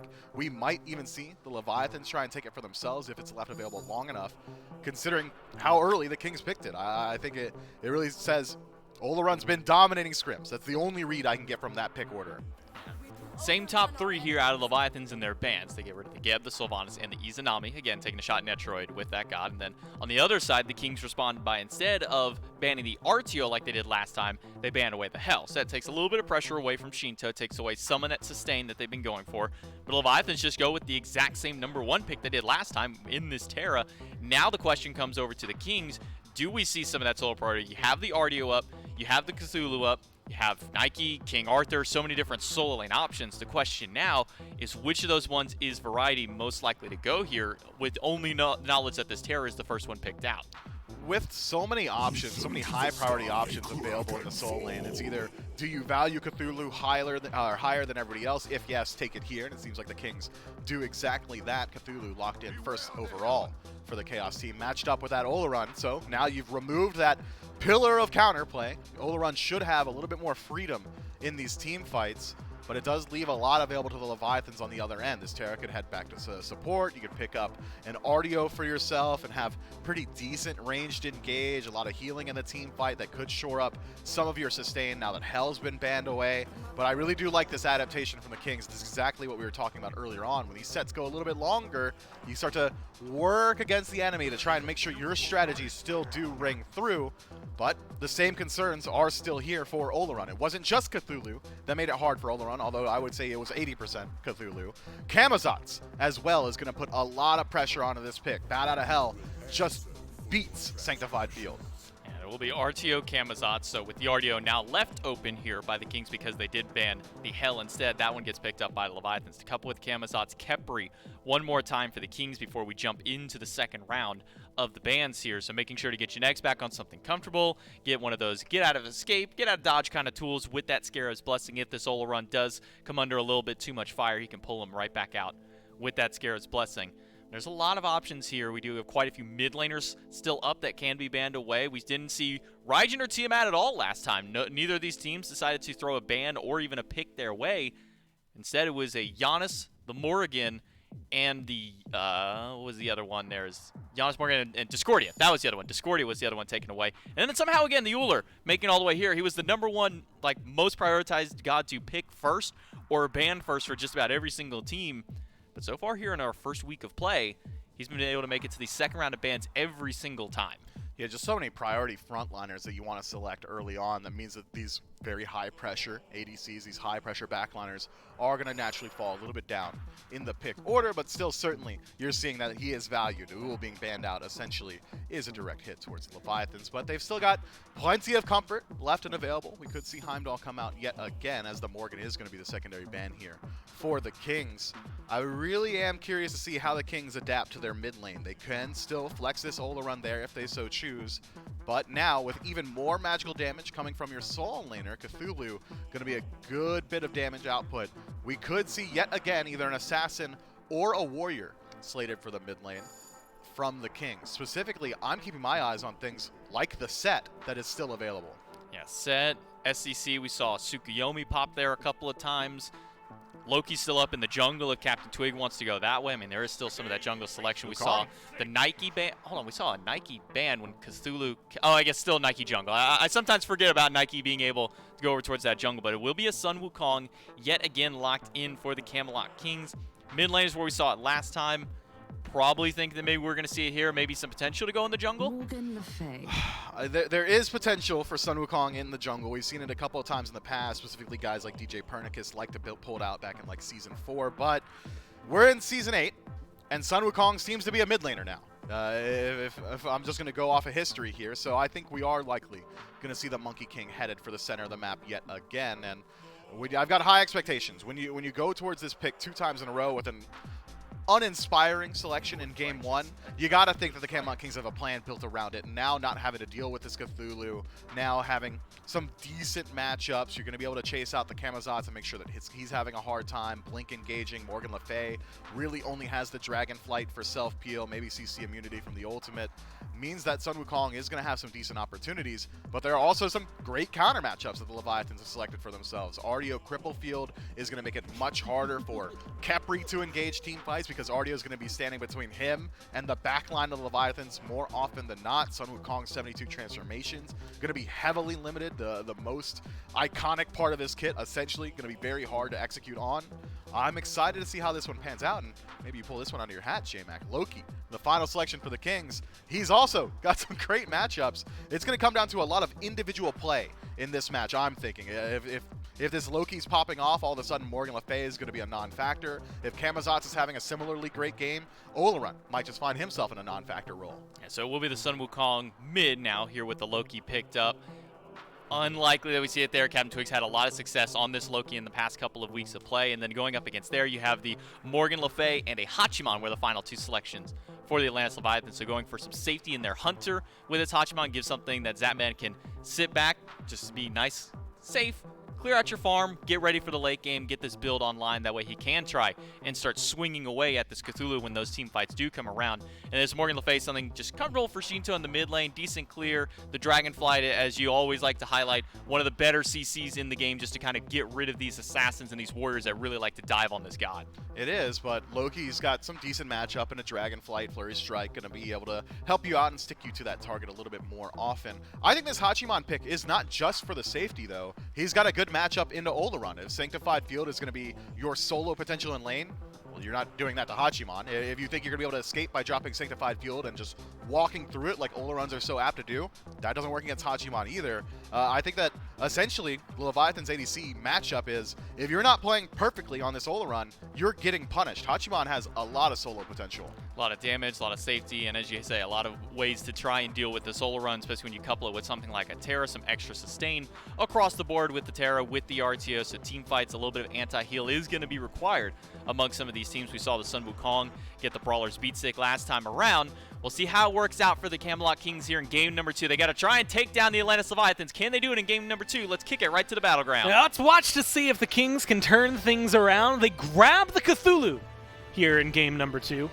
And Agra, we had mentioned it because Artio was the ban that the Kings had elected, at least their 3rd ban in game 1. Yep. And Yarkour has gone for that, but it doesn't do too hot in the middle of a sanctified field. No, this is a character that Olorun is just so pick and ban warping because there are so many gods that are so good against him. I mean, Cat'sby playing Vamana literally never. But if I see an Olorun on the other team, I go, Vamana's looking kind of good here right away because he's so good against that character. Artio kind of on the opposite end where she really struggles up against it. But the good news, if you're an Artio fan, is that there is one aspect of the kit that's very good up against Olorun, and that is Life Tap, the ranged root in the Druid form. That is something that Olorun struggles mightily against because it's low commit, ranged CC that is not in range to get consecrated away, that you just can't get knocked back. So that matters a ton. Yarkour has to play it nice and slow, and he's gone beads instead of blink right away, which I think is very smart because he's got to start fights not by blinking onto the carry necessarily, but by walking up and rooting them. That's the easiest way to make it work. And I guess the best news for him, realistically, is he's on the other side of the map for a little while, so he doesn't have to worry about Netroid, at least until 15 minutes from now, maybe. a little bit earlier than that. Depends on how this duo lane goes. Was a double kill last time. We had even mentioned it. That this is a lane can do the work of 3 people if necessary, but it's Variety that's in trouble on the other side, who is just trying to stay alive under the tower. Can't do it. Panatom with a great level 2 gank gets rid of the Cthulhu. And it's not like that was a huge commit. I mean, it's not like Variety can play safer than that, you know, the old, oh, just play safe forehead. He's on his tower line. Yeah, Like, you can't get much safer. You're not getting much safer than that, but it's just simple. It's a ranged route, which is, again, a huge part of RDO's kit that we don't talk about enough, into easy damage coming from Panatom, and Variety just doesn't have the dash available, so he's killed easily there. Right. Well, Twig trying to find a little bit of bounce back for that kill. Gets Shinto down to half health. Won't be able to find any follow-up from that. And this is something, you know, we had mentioned it, the Loki has shown up a little bit more. Maybe hold that thought as the aggression comes out. Zapman tried to go in onto Netroid, ends up eating a good chunk of his health bar, as well as making Wrong Yu tank a couple more shots than he wanted. Hey, twice as nice. Welcome Might back. as well run it back. Gets the ranged route. Won't get the kill this time. Cthulhu getting locked down. Beads forced by Wrong Yu. They're bouncing back and forth between the 2 side lanes. And it seems like aggression's going to win out for the Kings on left, while the blue buff invade seems to be good for the Leviathans on right. Smart, though, from Twig. Why contest this in a 2v2 that you're not favored in when I can just go and steal your side of the jungle? And he's going to start with the speed and then can potentially work his way back towards that blue. Very, very smart play from Twig, as expected, coming out of the veteran jungler here for the Kings. So overall, I mean, the Leviathans get off to the much better start on this right-hand side, but I like what the Kings are doing to stay afloat. And the Leviathans actually changed up their game plan over on the right-hand side. Seemed like it was a beeline straight to the blue buff. They take the back camps. And now it's a speed for speed and blue for blue. So ultimately, I think we're going to see Twig come out a little ahead because he did all of it on his own. Exactly. Twig comes out ahead over Panatom. Yarkour comes out ahead over Variety. That's the trade-off that you're seeing right now happen on that right side. The great scales of fate. That's solo lane. We'll just leave it to figure itself out. And honestly, there's a certain point where it doesn't matter. Variety doesn't have any mana right now, so he is staying comfortable under that tier 1 tower. And finally, it feels like a little bit of break from what has been a very eventful 3 minutes, 3.5 minutes in. A lot of fights, despite only 1 kill. Good root from Genetics. And this is where things become a little more, I want to say, interesting in the duo lane. Once all of these ults are available, this is a very dangerous lane to be in, even if it's your home, even if you're supposed to be there. I feel like all of them maybe enable each other to really kick off some fights. Yeah, the dive is certainly great here from the Leviathans, but the Kings have got Sanctified Field plus Scarab's Blessing. That's a lot of, That's a lot to burn That's through. a lot to burn through. Yeah, that's not an easy kill to Good get, luck. even onto someone like an Olorun. So that's why I like this combo for the Kings. This Khepri Olorun, I think, is a very intelligent combo for them to run. In talking about these drafts, I mean, obviously the Kings take away what was my biggest point in Game 1, which was this Cthulhu. I'm very surprised Leviathans valued the Terra over the Cthulhu. I thought for sure it was going to be Cthulhu first pick. But I think that this time the draft can work much better. The dive is much easier to execute on the other side for Loki instead of Erlong, and you don't have that health. Well, he's going to have to do a little bit. Yeah, there's the ult to make sure that Twig stays alive. He's getting pressured out here. Still hanging around. The blue buff invaded by Panatom. And the damage is going to be there enough to secure it for Yarkour. They'll be able to scoop that up. Variety's not able to rotate in, so they force Twig to fall back. Speed buff's going to be respawning here, and as opposed to before, where Twig was able to trade this out, Panatom can just straight up fight this. Nobody's making a rotation over to him. So it's a 1v1 for the jungle, and Twig isn't able to get the damage done. Doesn't have any mana to work with right now.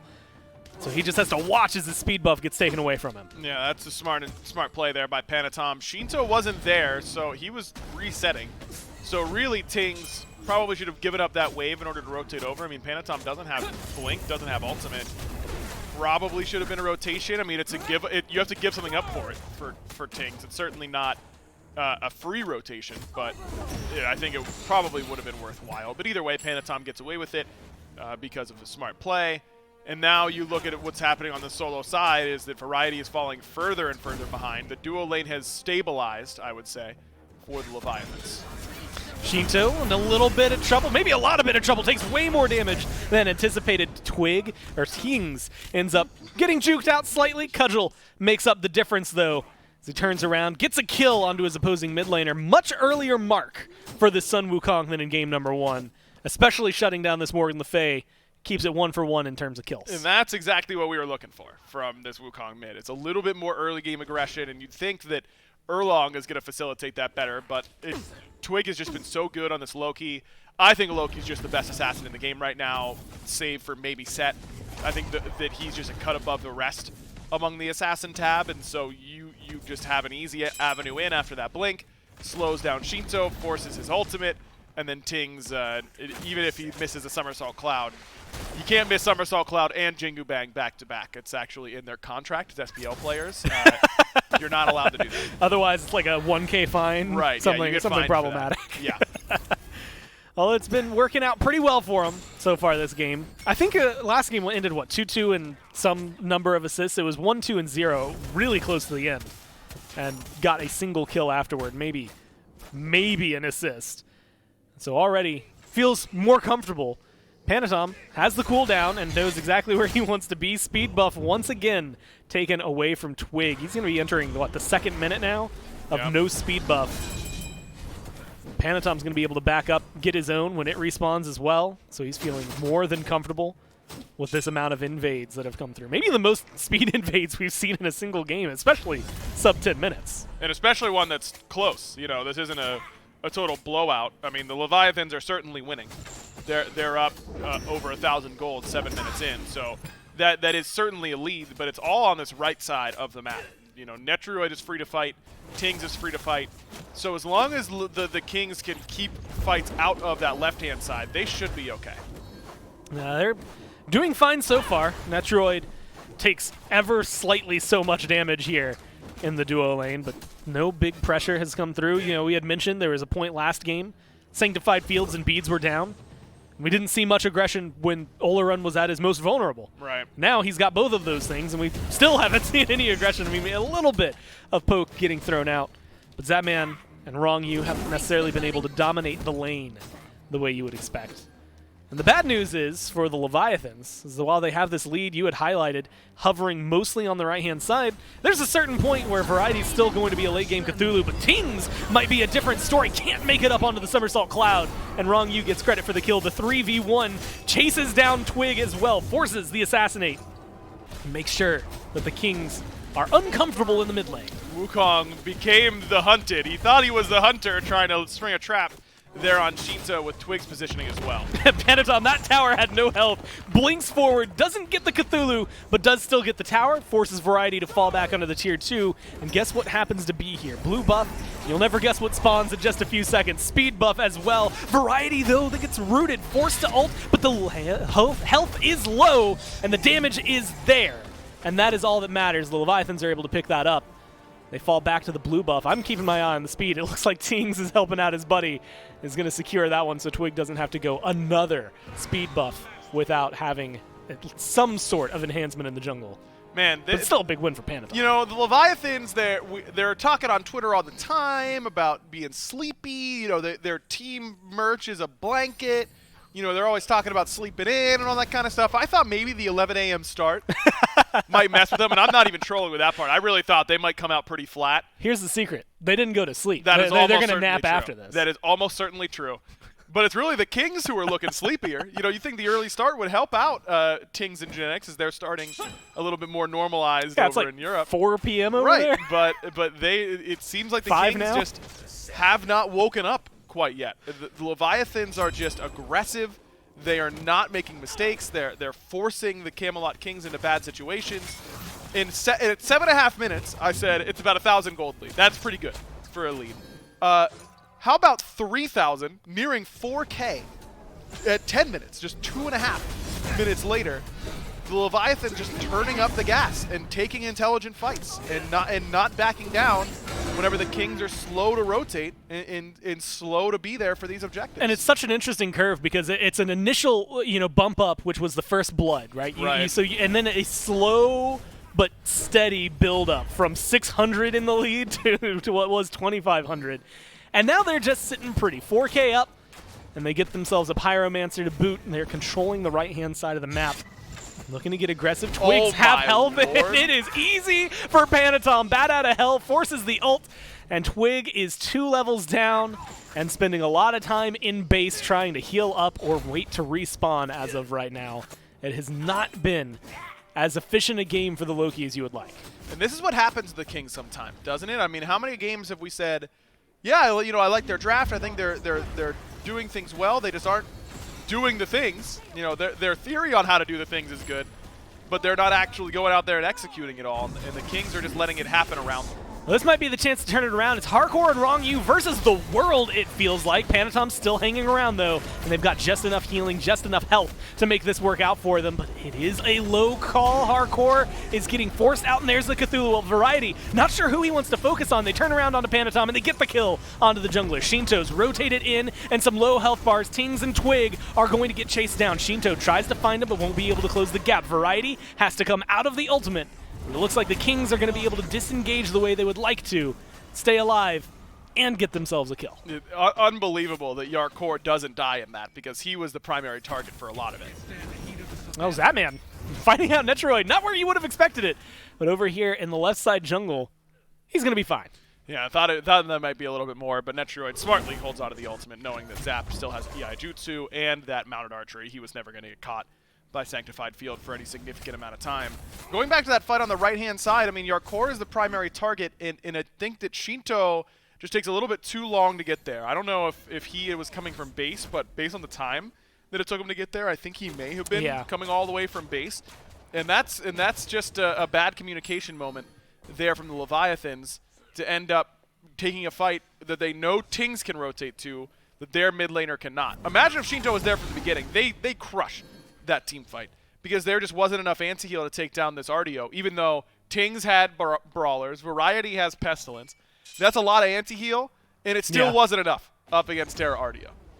It's too much to handle. That might be the case for Tings. He's been doing pretty well, does make it onto the Somersault Cloud, and so we'll be able to disengage, does what Sun Wukong does pretty much better than anybody. Stays alive. Lives. And disengages far enough, but now you're going to be fighting at a disadvantage. No, Tings has yet to back there. He starts channeling it now. Gold Fury has been started up by the Leviathans. Is below half health as they continue the burn. Variety's coming around, but he's not going to be able to find the steal. The Leviathans scoop that one up, extend this gold lead to 5,000.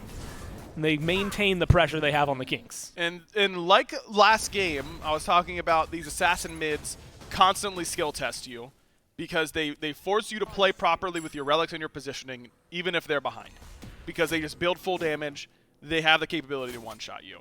And that is the avenue that I'm looking at right now for the Camelot Kings, is maybe they can make something happen here, but it requires Leviathans to mess up from this position. This is the type of lead that you have to be able to convert if you want to be a world championship contender. Like, you should not be losing games where you're up 5K at 14 minutes. No matter if the other team outscales you or not, and that's debatable here with this composition. I would favor the Kings in the late game 5v5s just because they've got Cthulhu Olorun. I think those two combo really, really well together. That's a nasty team fight. It's very hard to team fight against that, plus they've got the Kepri. But even with the favor being for the Kings, just in terms of late game strength, you should be able to beat them with your wallet at this point if you're the Leviathan. So that's what I'm looking for, is how do they keep this momentum going, because we talked about it in game 1, Kings better than any SPL team at pulling gold from the map one behind, at keeping leads as small as possible for the enemy team, and keeping experience leads from snowballing out of control. Experience is looking pretty good right now for the Kings. It's spread out evenly, which is both a positive and a negative. They've got to find a way to stay in this game and not let the Leviathans take too much. The good news is two getting closer to 3 levels behind earlier for Variety and Twig. Now it's 1, maybe close to 2. You can see the 2 there for Variety as he tries to play catch-up. So it's not as bad as it could be on the right-hand side of the map. Still not comfortable, and maybe not where you'd want to be. Pyromancer's coming up soon as well, so a lot of opportunities for them to maybe try and find a good team fight. So ways that you can keep leads like this going when there aren't easy objectives to take. Pyromancer obviously should be taken here by the Leviathans, but what do you do after that? And I think it's really important. One thing that I pay attention to a lot is looking at the itemizations, because 5,000 gold leads oftentimes will mean that I'll finish a tier 3 of an item while you're still pretty far from finishing the tier 3, but you're sitting on tier 2. So what I would be doing is constantly checking hey, we just finished a big item. They probably won't have that third item or fourth item complete yet. Let's fight now. Let's play around that. That actually seems to be the exact way the Leviathans are viewing it. Look at where their items are and look at where the health bars are for the Kings. Kings makes himself up in the sky. Somersault Cloud got some healing, but is he going to be able to get away? Not with a great stun from Zapman. Locks him up the way they need to. And now the aggression is onto Genetics. Twig just hovering behind their tier 1 tower in mid. Variety comes in and then leaves immediately with Shinto in tow, trying to continue the chase as the Kings group up. It's going to be enough to stop the Leviathans from diving the tier 1, but they've got all 5 members here, and they are looking for a little bit more. This is their opportunity. Variety only level 13. You really don't have to treat this Cthulhu with that much respect at this point. I think they should be able to kill him easily. Yeah, well, they're not treating him with respect. Variety goes in, ults, and they just say, all right, and leave. It is almost as black and white as that. They do still turn around for some poke, but knowing that they burned Variety's ult is a huge win, and the Leviathans are just handling the Kings right now. Perfectly. Not overreacting. You know, we use one ultimate there for Panatom because he was a little bit caught out, didn't have the jump, so let's use that to disengage. But you get Blink, Descent into Madness, and Ankh, all from Variety. You just didn't get a tier 1. That's fine. And for what it's worth, I think that's a fine play from Variety as well, because you have to draw the lines in the sand. You've got to be able to say, this is what we're giving, this is what we aren't. And they decide they're not giving that tier 1 in mid. Probably would have given tier 1, not tier 2. But at least they're being active participants. At least they're actually forcing the Leviathans to react instead of doing all the reacting themselves. And you were talking about itemization, and specifically where this 6K gold lead has been stagnant at 6K. So that's good news for the Kings. But it's been applied, and just now finishing Sovereignty for Genetics, I was going to highlight that he's been sitting on that tier 2 for what feels like 5 minutes now, whereas you're almost done with another item if you're wrong you. It's definitely starting to show itself more in the front line, and that is devastating. I mean, they can't do anything. It's very difficult, and Variety's low on levels. I mean, Shinto's level 18 and has gone for an item that we don't see that much in the Ethereal Staff, but I think is actually very smart up against these Cthulhu metas because it's just more percent HP damage. That's what it's all about. He's going to need a lot of pen, and he's going Soul Reaver next, so he has no pen in the build through 5 items, which is something I'm never a huge fan of. But I think the meta tech of going E-Staff up against Cthulhu is very, very smart. He just needs some pen in order to make it actually work. It's going to take a little while to get there as of right now, but they've got the gold, and it feels like the time to work with. Absolutely. And to clarify, the pen doesn't matter for the E-Staff passive. It's just about doing extra damage besides your passive. Speaking of extra damage, Twig got a big order of that. And let's just throw this out there. That was not your mid laner. There was no jungler. There was no carry involved. Guardians. That was Wrong You and Yarkour stepping up to Twig and making him regret everything. All under a tier 1. Primal Fury. Guardians, by the way. Yeah, Guardians. Yep. Yeah, you can feel that one. Even at home, and it hurts. It's upsetting. They get the Primal Fury, though, if they're the Leviathans. So they extend this now 7,000. It feels like it has been incremental chunks the last couple of minutes, so maybe not as big of a huge swing in their favor just yet. But all of that is Sans, Fire Giant, and without any towers. I mean, there's still tier 1s that are on the map that they're going to be able to knock down. The left side tier 1 goes down now. The Leviathans seem to have no fear running around in the jungle of the Kings. And speaking of those item power spikes, take a look at the builds. Soul Reaver done for Shinto. Big Man Ting still sitting in Katana 1. Wind Demon done for Zapman. Netruid hasn't even started his 4th item. That's where you got to be checking tab and saying, all right, we're really strong. You know, let's fight around these 2 specifically. You know, you look at Variety on 2.5 items versus Yarkour at 3 1/3. Really working towards. He's actually got 4 full items now. In my opinion, the time is done for the Leviathan spreading the map and farming. They've gotten to where they are. This should be the point where they are more strong than the Kings than any other time, because their power spikes will start to slow and the Kings will start to accelerate because of the way that wave scaling works. It's time to group and force them to fight us when we are just this much stronger. Well, I was going to start talking about Pyromancer, Fire Giant maybe being on the table. And it does seem like that might be where the Leviathans go. It looked like they were going to try to catch out Tings. The bird form has a lot of move speed and gets you away pretty quickly.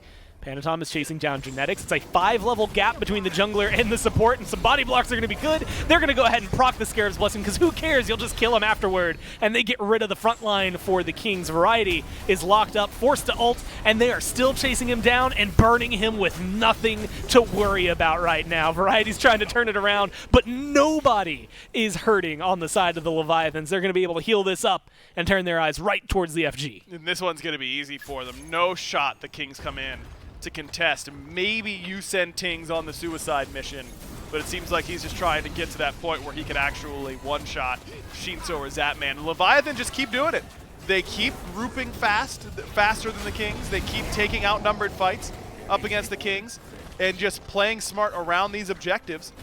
And they're going to be able to get a lot of gold back because, like you said earlier, Gore, there are still a lot of towers on the map. Now, the Kings do some good work there. Yeah. They get some gold for themselves. They try and get, as much as they can, but they are losing the arms race heavily right now.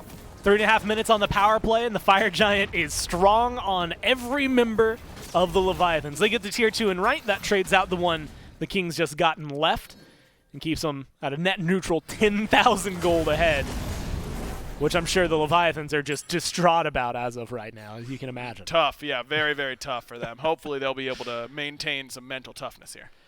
The Fortitude seems to be going their way. We haven't seen I don't think we've seen a single full grouping from the Kings this game. So maybe we'll get to see one, especially with the grouping from the Leviathans right now, split around the map, but we can see 3 on left looking to knock down what should be a tier 2, potentially the Phoenix. Loki's hovering around the Hachiman in mid, but Zap seems to be safe here as of right now as well. It is just a disjointed fight from the Kings. Finally, some backs are coming through, but maybe a little bit too late. The minions plus the 4 members now of the Leviathans starting to put some pressure over here on the left side Phoenix. And that was big man Tings' blink that he had to use just to get away from Yarkour. So good little chase down by Yarkour, forces out blink, and that makes Shinto and Zapman's life a lot easier because this effective assassin mid, it's full damage warrior, but is going to play like an assassin. He's got to find a way to get into the backline, and without blink, that's obviously going to be much harder. The good news is they make it back in time to defend the left side Phoenix. Leviathans pull back from that. There's still a tier 1 in mid that they need to deal with. It's dealt with abruptly, and it falls incredibly fast. Tier 2 in mid, this will be the last tower that's standing for the Kings, and it stands no more. Now pushing 13,000 gold for the Leviathans. No Phoenix is taken away. They have a little under 2 minutes left on the power play. Interesting choice to not go for a Phoenix, though. I mean, they're at the point where they don't need to buy a whole lot, I don't think. I mean, you get a magic focus there for Yarkour. You get a starter upgrade for Panatom, which is nice. You get some pen from Shinto, which is much needed, but not a lot of full items completed on that back for the Leviathans. And all this time is just going to give the Kings time to finish some of those full items. So a little surprised that we didn't see a little bit more pace with the Leviathans, but they're pretty efficient. They're right back at it now down mid, but this gave a good opportunity for the Kings to push out that left wave. So now it's only 1 Phoenix they have to worry about. Yeah, 3 Phoenixes still available for the Kings. It seems like mid might be the call for the Leviathans. Oni Fury just respawned. So if they can survive this onslaught, there's at least a consolation prize on the fallback. If the Kings can win, they could maybe turn something around with that, but now it's going to be the fight that determines everything. Half health is the Phoenix. Variety goes forward, and Variety's in the ult. Zapman's already half health. Zapman's falling back. Throws the shot from the ultimate towards Variety, and that's going to be enough to thwart the aggression from this Cthulhu. But it's Twig just taken down. Couldn't even return some damage onto Panatom there, and they turn this into a 4v5. Let's go ahead and make it a 3. No, Variety makes it out alive, but it's Tings, Netroid, and Genetics trying to fight versus the world. The Phoenix is going to go down. Leviathans get to choose whether or not to stay aggressive. They've got 25 seconds left with this Fire Giant belt. It seems like they're going to turn their eyes towards the left side Phoenix as well. Still a 4v5. They just got some healing done. That's going to be a big deal. And Netroid still has that ultimate. Sanctified Field could be huge here. We got to see how he uses it. So far, undropped. Finally, it comes out. Zapman's low, so is Wrong You, but they make it out alive. Well, that's more to say that Zapman killed just after the Sanctified Fields. And they save the left side Phoenix. Tings' clone is trying to get a little bit of work done, but the rest of the Kings hover back behind the Phoenix line. It is exactly as you had called. They get the 1 Phoenix, and they have to be done. They have to be. Or Could be looking to spring a trap, but smart from the Kings. They were ready for it. Now Netroid, I was going to say maybe a little bit further on. It's going to be hidden by the mist. It seems like that's going to be enough to turn around for the rest of the Leviathans. Oni Fury is available, and they're going to start that up on their retreat. But they don't have the burn available for it, and they're not focusing it down the way they wanted to. The Kings are getting aggressive in the right ways. They're keeping the Leviathans on their toes. Smart from the Kings. I mean, you don't have to worry too much about that fire wave for a little bit. You can let one fire wave hit your Titan for a while without actually being in danger of losing. So they've got 5. Leviathans only have 4. No reason to give the Oni Fury right away, but eventually they realize they just need the income from these fire waves more than anything else. The gold and experience, at least the experience for the case of Variety, who's still only level 18. So the Leviathans will get that Oni Fury, and it's pretty well timed because it's right as Fire Giant is about to spawn, which means that the Kings are going to have to respect those fire waves on the left-hand side, which should open up a very easy Fire Giant for the Leviathans.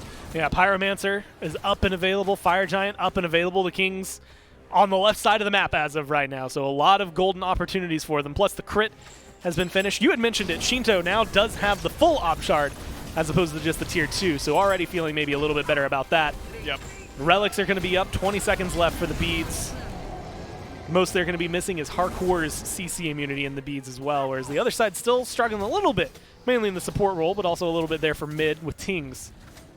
I didn't even realize that Hardcore wasn't with the rest of his team. He's over here on left. He secures his own Scorpion. The Kings are going to have to fall back to try and defend, because we're in another 3.5 minutes left for a power play with the Fire Giant around all 5 members of the Leviathans once again. And Yarkour just continues to impress, man. I mean, I think that so many solo laners would make this game difficult for themselves by thinking they have to continue to dive the Ola run, that he's the guy you got to kill. And Yarkour has just played so patiently, been ready to just hit frontline, hit who's in front of him, CC for the rest of his team. Wow, Tings just deleted. They have an Oni Fire Wave there as well, so that is a strengthened mid lane right now. And you do not have your pseudo second assassin available for you. Loki, Twig hasn't been able to get too much done, and now it seems like he's going to be the one who's getting isolated. Right side Phoenix gets burned like it's nothing. The Leviathans just walking forward towards the Titan room, and it doesn't seem like the Kings have a lot of answers. Sanctified Fields is available, but it's not going to be used. Scarab's Blessing procs, and Genetic stays alive this time. Makes it back to the fountain, stays alive. Variety goes up into the ult, and he's going to be enough to force the Leviathans to start falling back. Shinto is low. Twig tries to get the kill, but Zapman gets a good crit and saves his mid laner. Now they turn the damage around. Netroid is going to fall. Sanctified Fields doesn't do enough. Variety goes down. Genetics just for good measure. And they get the deicide, and they get game number 2. Leviathans just dominating right now here in the debut game for the group stages. They have been phenomenal so far. And it's not just this change to best of 5s and to group stages. Remember that with the new map, you know, the new meta changes, it's going to change a lot. And overall right now, I think the Kings are in the most difficult position you can be in, because clearly they have said, we think this meta is going to be defined by Ola run and by team fighting, and that's what we're going to be picking. And now you're down 2-0, and you either have to abandon a lot of prep work that you've done leading up to this set, or you've got to try and stick with it and try and beat them with a comp that has not looked close these last 2 games. So I do not envy the Kings right now. Well, in Game 1, it was a kill lead that was overwhelming in favor of the Leviathans. In Game 2, it was a gold lead that was overwhelming in favor of the Leviathans. We'll see if the Kings can finally make their stand in Game 3, or the Leviathans will close this out right after this. But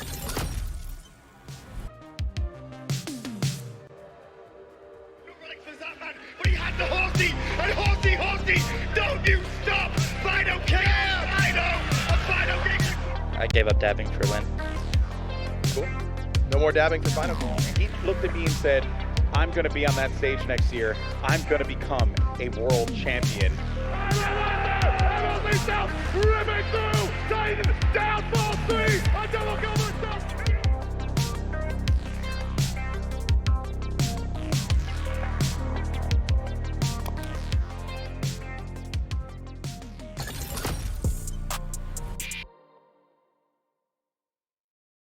Raise your fist in the air. Raise your fist in the air. Raise your fist in the air. Raise your fist in the air. Okay. Raise your fist in the air. Raise your fist in the air. Raise your fist in the air. Raise your fist in the air. All right. Raise your fist in the air. Raise your fist in the air. Raise your fist in the air. Raise your fist in the air. Okay. Raise your fist in the air. Raise your fist in the air.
laying on my bedroom.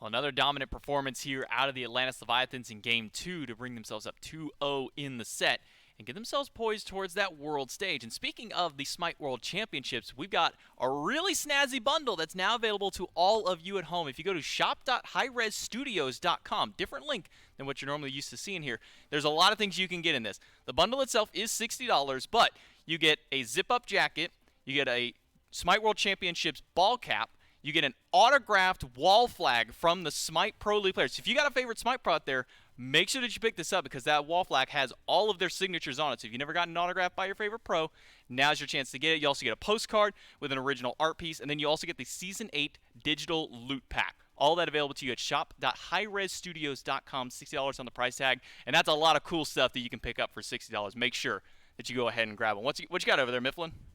How are we making money on that? I mean, like, I'm going to keep it real. I bought some merch recently from, like, somebody that I like an artist. I've dropped $50 on a T-shirt, okay? Yeah. They're getting $60, zip-up jacket, and a hoodie, and a hat, and a signed poster. Yeah. Okay, I mean, like, And- there goes my job security. And then they also get all the stuff in the digital loot pack, which is like the SWC Hera skin. Actually, no, I think that one is actually one that you have to watch in order to get. But then they get the PK Scylla skin. Like, there's so many cool things that you get, not just with the physical bundle, but also the digital bundle. So make sure, one more time, you go to shop.hi-rezstudios.com, not SMITE Pro League, hi-rezstudios.com, in order to pick that one up. Make sure you get that cool loot. Game number 2, Leviathans, smaller on the kill count than we saw last game around, but definitely not shy on the gold lead that they picked up here. It seems the Atlantis Leviathans have this style of composition that the Kings have gone for just dialed in. Yeah, the Leviathans really were. It's team fight diff. You're not going to see any individual player highlighted more so than anyone else from the Leviathans because every single one of them was performing at full power here. It just felt like the Camelot Kings were getting out-rotated to engagements, or if they were all there inside the engagement, they were getting split up by the backline dive of the Leviathan. Shinto was incredibly hard to shut down throughout the duration of this game, and it just felt like the Camelot Kings came into this weekend with a definitive idea. We want Ola-run compositions, and we're going to go through hell and high water to make sure it works out for us. Oh, the Cthulhu beat us. All right, we got it now. Surely Ola-run just succeeds, and I don't think you can put the loss at Ola-run's feet. He does decent damage. He has an okay individual performance, but the composition holistically cannot stand up to what the Leviathans are bringing. It's team fight diff, and that's generally the extent of it. In Hardcore 208. So far, Hardcore has not died a single time in 2 games. That's see not if that okay. continues to go through in game number 3. Panatom 6-1-5. Zapman 4-1-1. Got 3 of those kills at the very tail end of that game there in that very last team fight. Top of the damage charts this time actually goes to Panatom on the Camazotz, the single target assassin making his way up here. And I mean, with an 8.5 KDA going in game 2, no surprise seeing that he did have some high damage, but seeing him at the very top of the charts just shows how prolific he is on this assassin. Man, the Camazot's damage output is just crazy. When you're the one that's going to be originating the dive more often than not, when you've got great targets like Ola-run, of course Camazot's is going to thrive in those situations. I think a little bit more indicative of the pace of that game was the damage output of the Leviathan's duo lane. Zatman puts up like 7,000. We saw 5,000 from Rongyu. That's nothing. They were not needed. The majority of this game was played around the soul lane towards mid, and that's where the game was won. The Leviathans, they're not putting a whole lot of weight in the duo lane right now, and honestly, why should they? They are looking incredibly strong. If you're just now tuning in and you see, up here on the little scoreboard it says 0-2, well, normal circumstances you're going, okay, well, why are we even talking about anything else? What's going on? Why is it saying up next game 3? Well, it's best of 5. There's still a chance for the Camelot Kings to come back and potentially reverse sweep the Atlantis Leviathans, but they've got to make a huge change up in their mindset. They got to make a huge change on the battleground and in the picks and bans if they want to do so, because the Atlantis Leviathans have been looking hot in games 1 and 2. Let's jump right into the picks and bans in game number 3. This time, the Camelot Kings have elected to take that first pick slot, but similar to the bans that they were making in those first couple of games, Umoja is the first one they want to take off the table. Definitely don't want to give that one away to Rongyu. Has had a stellar performance on this god. Even Genetics, though, has had some strong moments on this god, so a little curious maybe to see is why we do see this one banned out first here by the Kings.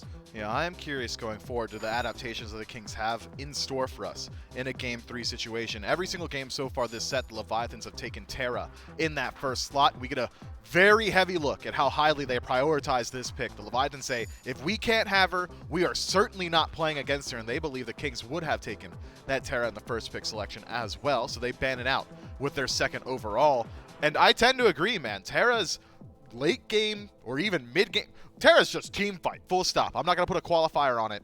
Is just incredibly strong. Northern Fury is the difference maker. Every single time the Kings think they get off to a good start in a team fight, all of a sudden Northern Fury ticks on their target, and they've just got a 400 HP boost. And the enemy that was attacking just got slammed for 400 damage themselves. This pick is just so hard to deal with in these longer engagements or even shorter ones that it makes sense to me that neither one of these teams wants to line up against it yet again. So now with Terra no longer available, Odin going to join her in the ban column. Hell, on the other side from the Kings, what's left available? Sylvanas. Brings you a little bit of healing, brings you a lot of survivability, especially if you decide to go towards Lotus Crown early on. His damage output is incredibly high for a support in the early game. The second he ticks over to level 5, he can do upwards of 40 to 50% of any carry's HP bar completely on his own. And that's AoE abilities, by the way. An incredibly strong pick that finally works its way through a ban phase. One of the large proponents of the use of Lotus Crown, too. A couple of these other supports like the Terra, like the Aboja, sometimes go over towards this Lotus Crown. They think,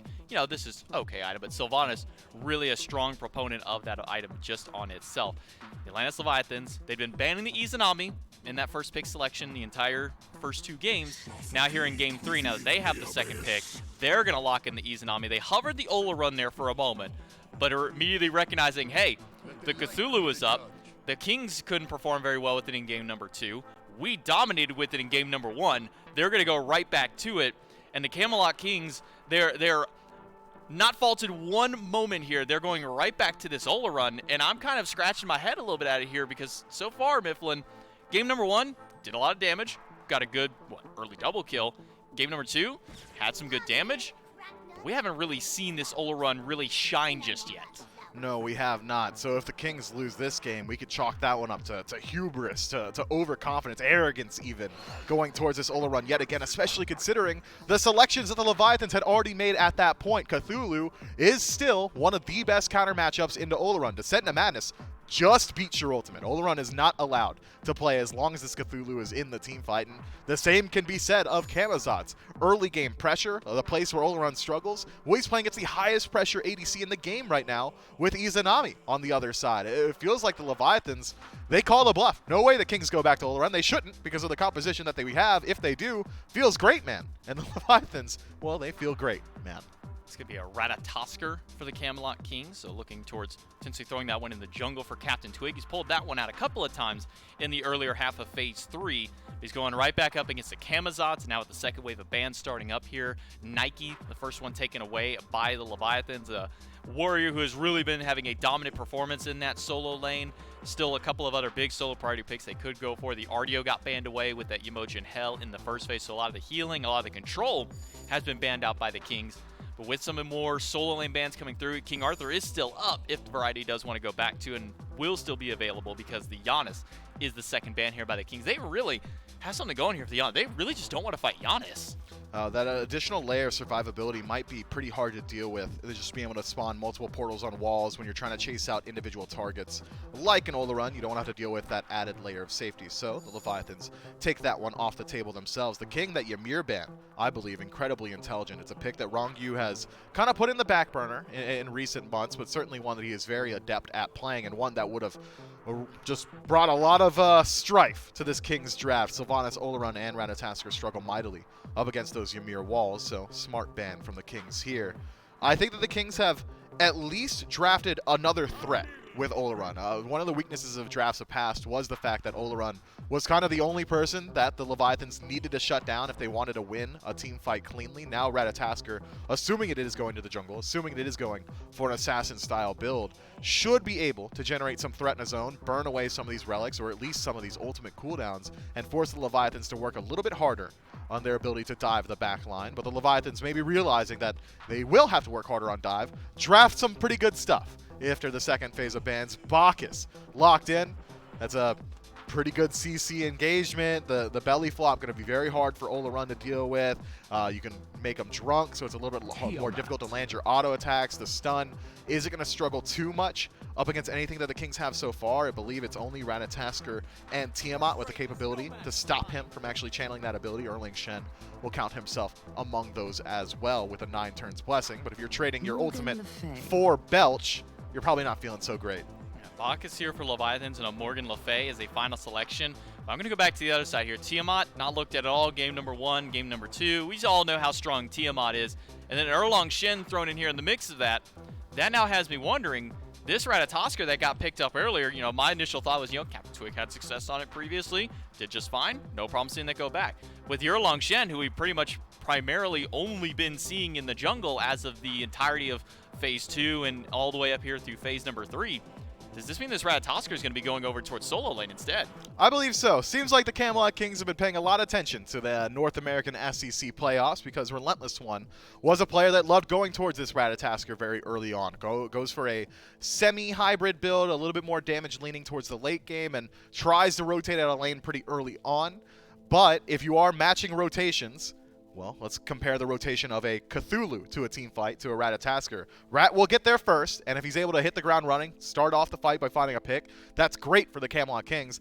If Cthulhu gets there around the same time, I think Cthulhu just brings more. And then on that opposite side here, you have the Bacchus kind of highlighting, as you alluded to, a lot of what we saw in the SCC. The EU SCC specifically really loved picking up this god out here. Just a ton of initiation, a lot of power, lots of lockdown, and importantly, some anti-heal to try and go up against this Sylvanas, that Belch. Great to applying that. And up against this Olorun, man, they go back to the Olorun. At this point, if they think that the Olorun is this good, Game 3 is the time to prove it because you haven't had the success in Game 1, haven't had the success in Game 2. They hovered the Wukong earlier. If they were going to lock that one in, that one I was going to chalk it up to, as you highlighted, pure humorous coming out of them saying, no, we swear this pick is good. But they go back to the Tiamat. We'll see if this composition works out for the Camelot Kings in game number 3. Let's jump it right down onto the field to see how it all pans out. Aggro, let's talk about a god I completely forgot about. Sure. Tiamat is in this game. Oh, yeah, she good, too. I completely blanked that Tiamat existed. Just in general, hasn't been banned out, hadn't been picked up to this point. Tings finally thinks this is the time to pull it out. And they get the Sylvanas as well as something that has been banned away from the Kings a lot in the last few weeks. It has been, because Genetics has been very good on this pick. It synergizes with how the Kings like to play their team fights. I love the Kings draft. I mean, this top to bottom I think is very strong. It kills Cthulhu, which is, as I've said, the number one, the first bar you have to pass in order to be a successful team comp right now in this meta is you've got to be able to handle Cthulhu. And I think they can with Tiamat Olorun. I think that's enough. You've got great initiation between the Erlang Shen, the Rat, and good peel from the Sylvanas, who can also initiate with this Blink, and a War Flag here for Genetics. This is him racking up the gold right now. Once you clear the wave, once your Hunter clears the wave for you, every time you hit an enemy god, you get gold. And it adds up quickly, especially on a god like Sylvanas that has these ranged autos, so he can do it really easily. I'm excited to see some more flag and a Benevolence on the other side for Rongu as well. I like the idea of it being pure frustration. What a good root pull combo. There's going to be the damage. There's going to be an easy first blood in the duo lane. Genetics serving it up on a silver platter and Netroid getting some damage in for fun. That is a clean setup and a great start. Did Zap just not have Fade Away? Does he have his 2-1 procced right now? Because that's, I don't know why you wouldn't have just dashed away as soon as he got hit by that root. I think he would have had time in order to get it off if he just predicted when the root is coming, which is pretty easy to do in that situation. So surprised that Zap ends up falling, but this has been the MO. The Kings have dominated in the laning phase. They have outplayed the Leviathans during the lane each of the last 2 games. It just has not mattered when it comes to team fights. Oof, Wrong U eats so much damage there. And Zapman plus minions are enough to push away the rest of them. We're going to take a peek-see at just how good this is. I love watching it from this perspective as well. Gold. Just look how good Gold. Look at his gold just keep going up. Every time he hits an auto, gold. I mean, it's crazy. He's got 850 gold in that clip. The War Flag value is really there for him right now. Just frustrated from game 2. He's Yeah. like, I'm not falling behind again if I can have it. Although now might not be the time to get aggressive. Genetics will get taken down a little bit overzealous here in the jungle. Twig is getting chased. Panatom, Rongyu make haste. Try to collapse in on that. They use the fog, close gap. They get to Tings. There's a little bit of damage. There's going to be the knock-up from the Bacchus and the follow-through as well. Takes a lot of mana, but they still get the kill. A nice 2-trade for the Leviathans. Yeah, going for the jump in to make sure that you have the consume so that you can secure the buff. Remember that Tiamat has a little mini Baka eat minion in the consume, and it secured it, but that kills you because your jump is now down. And the Leviathans are like, oh man, he ate the buff. Wait, he ate the buff. that means he doesn't have jump.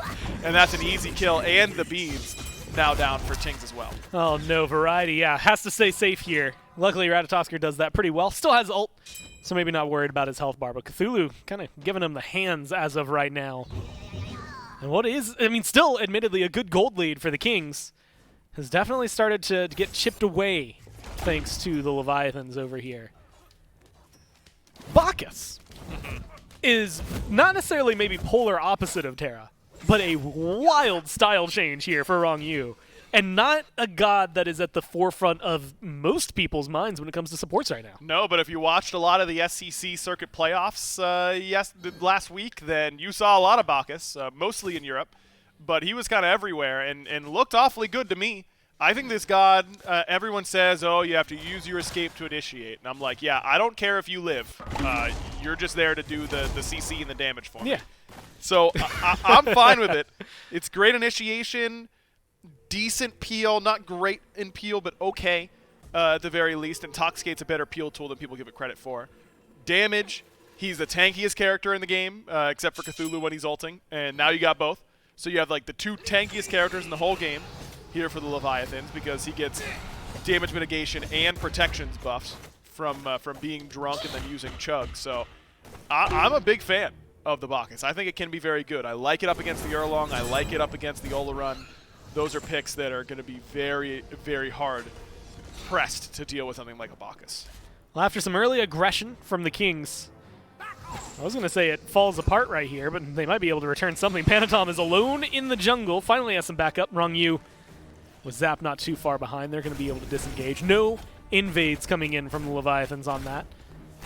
Still about a 400 gold lead, or was about a 400 gold lead. Yeah, with these buffs going down, it'll help equate that once again for them. Not enough to really make the difference that they were set up to. I mean, with Genetics earning as much as he did, plus the first blood bounty, it was a lot that they had going in the duo lane.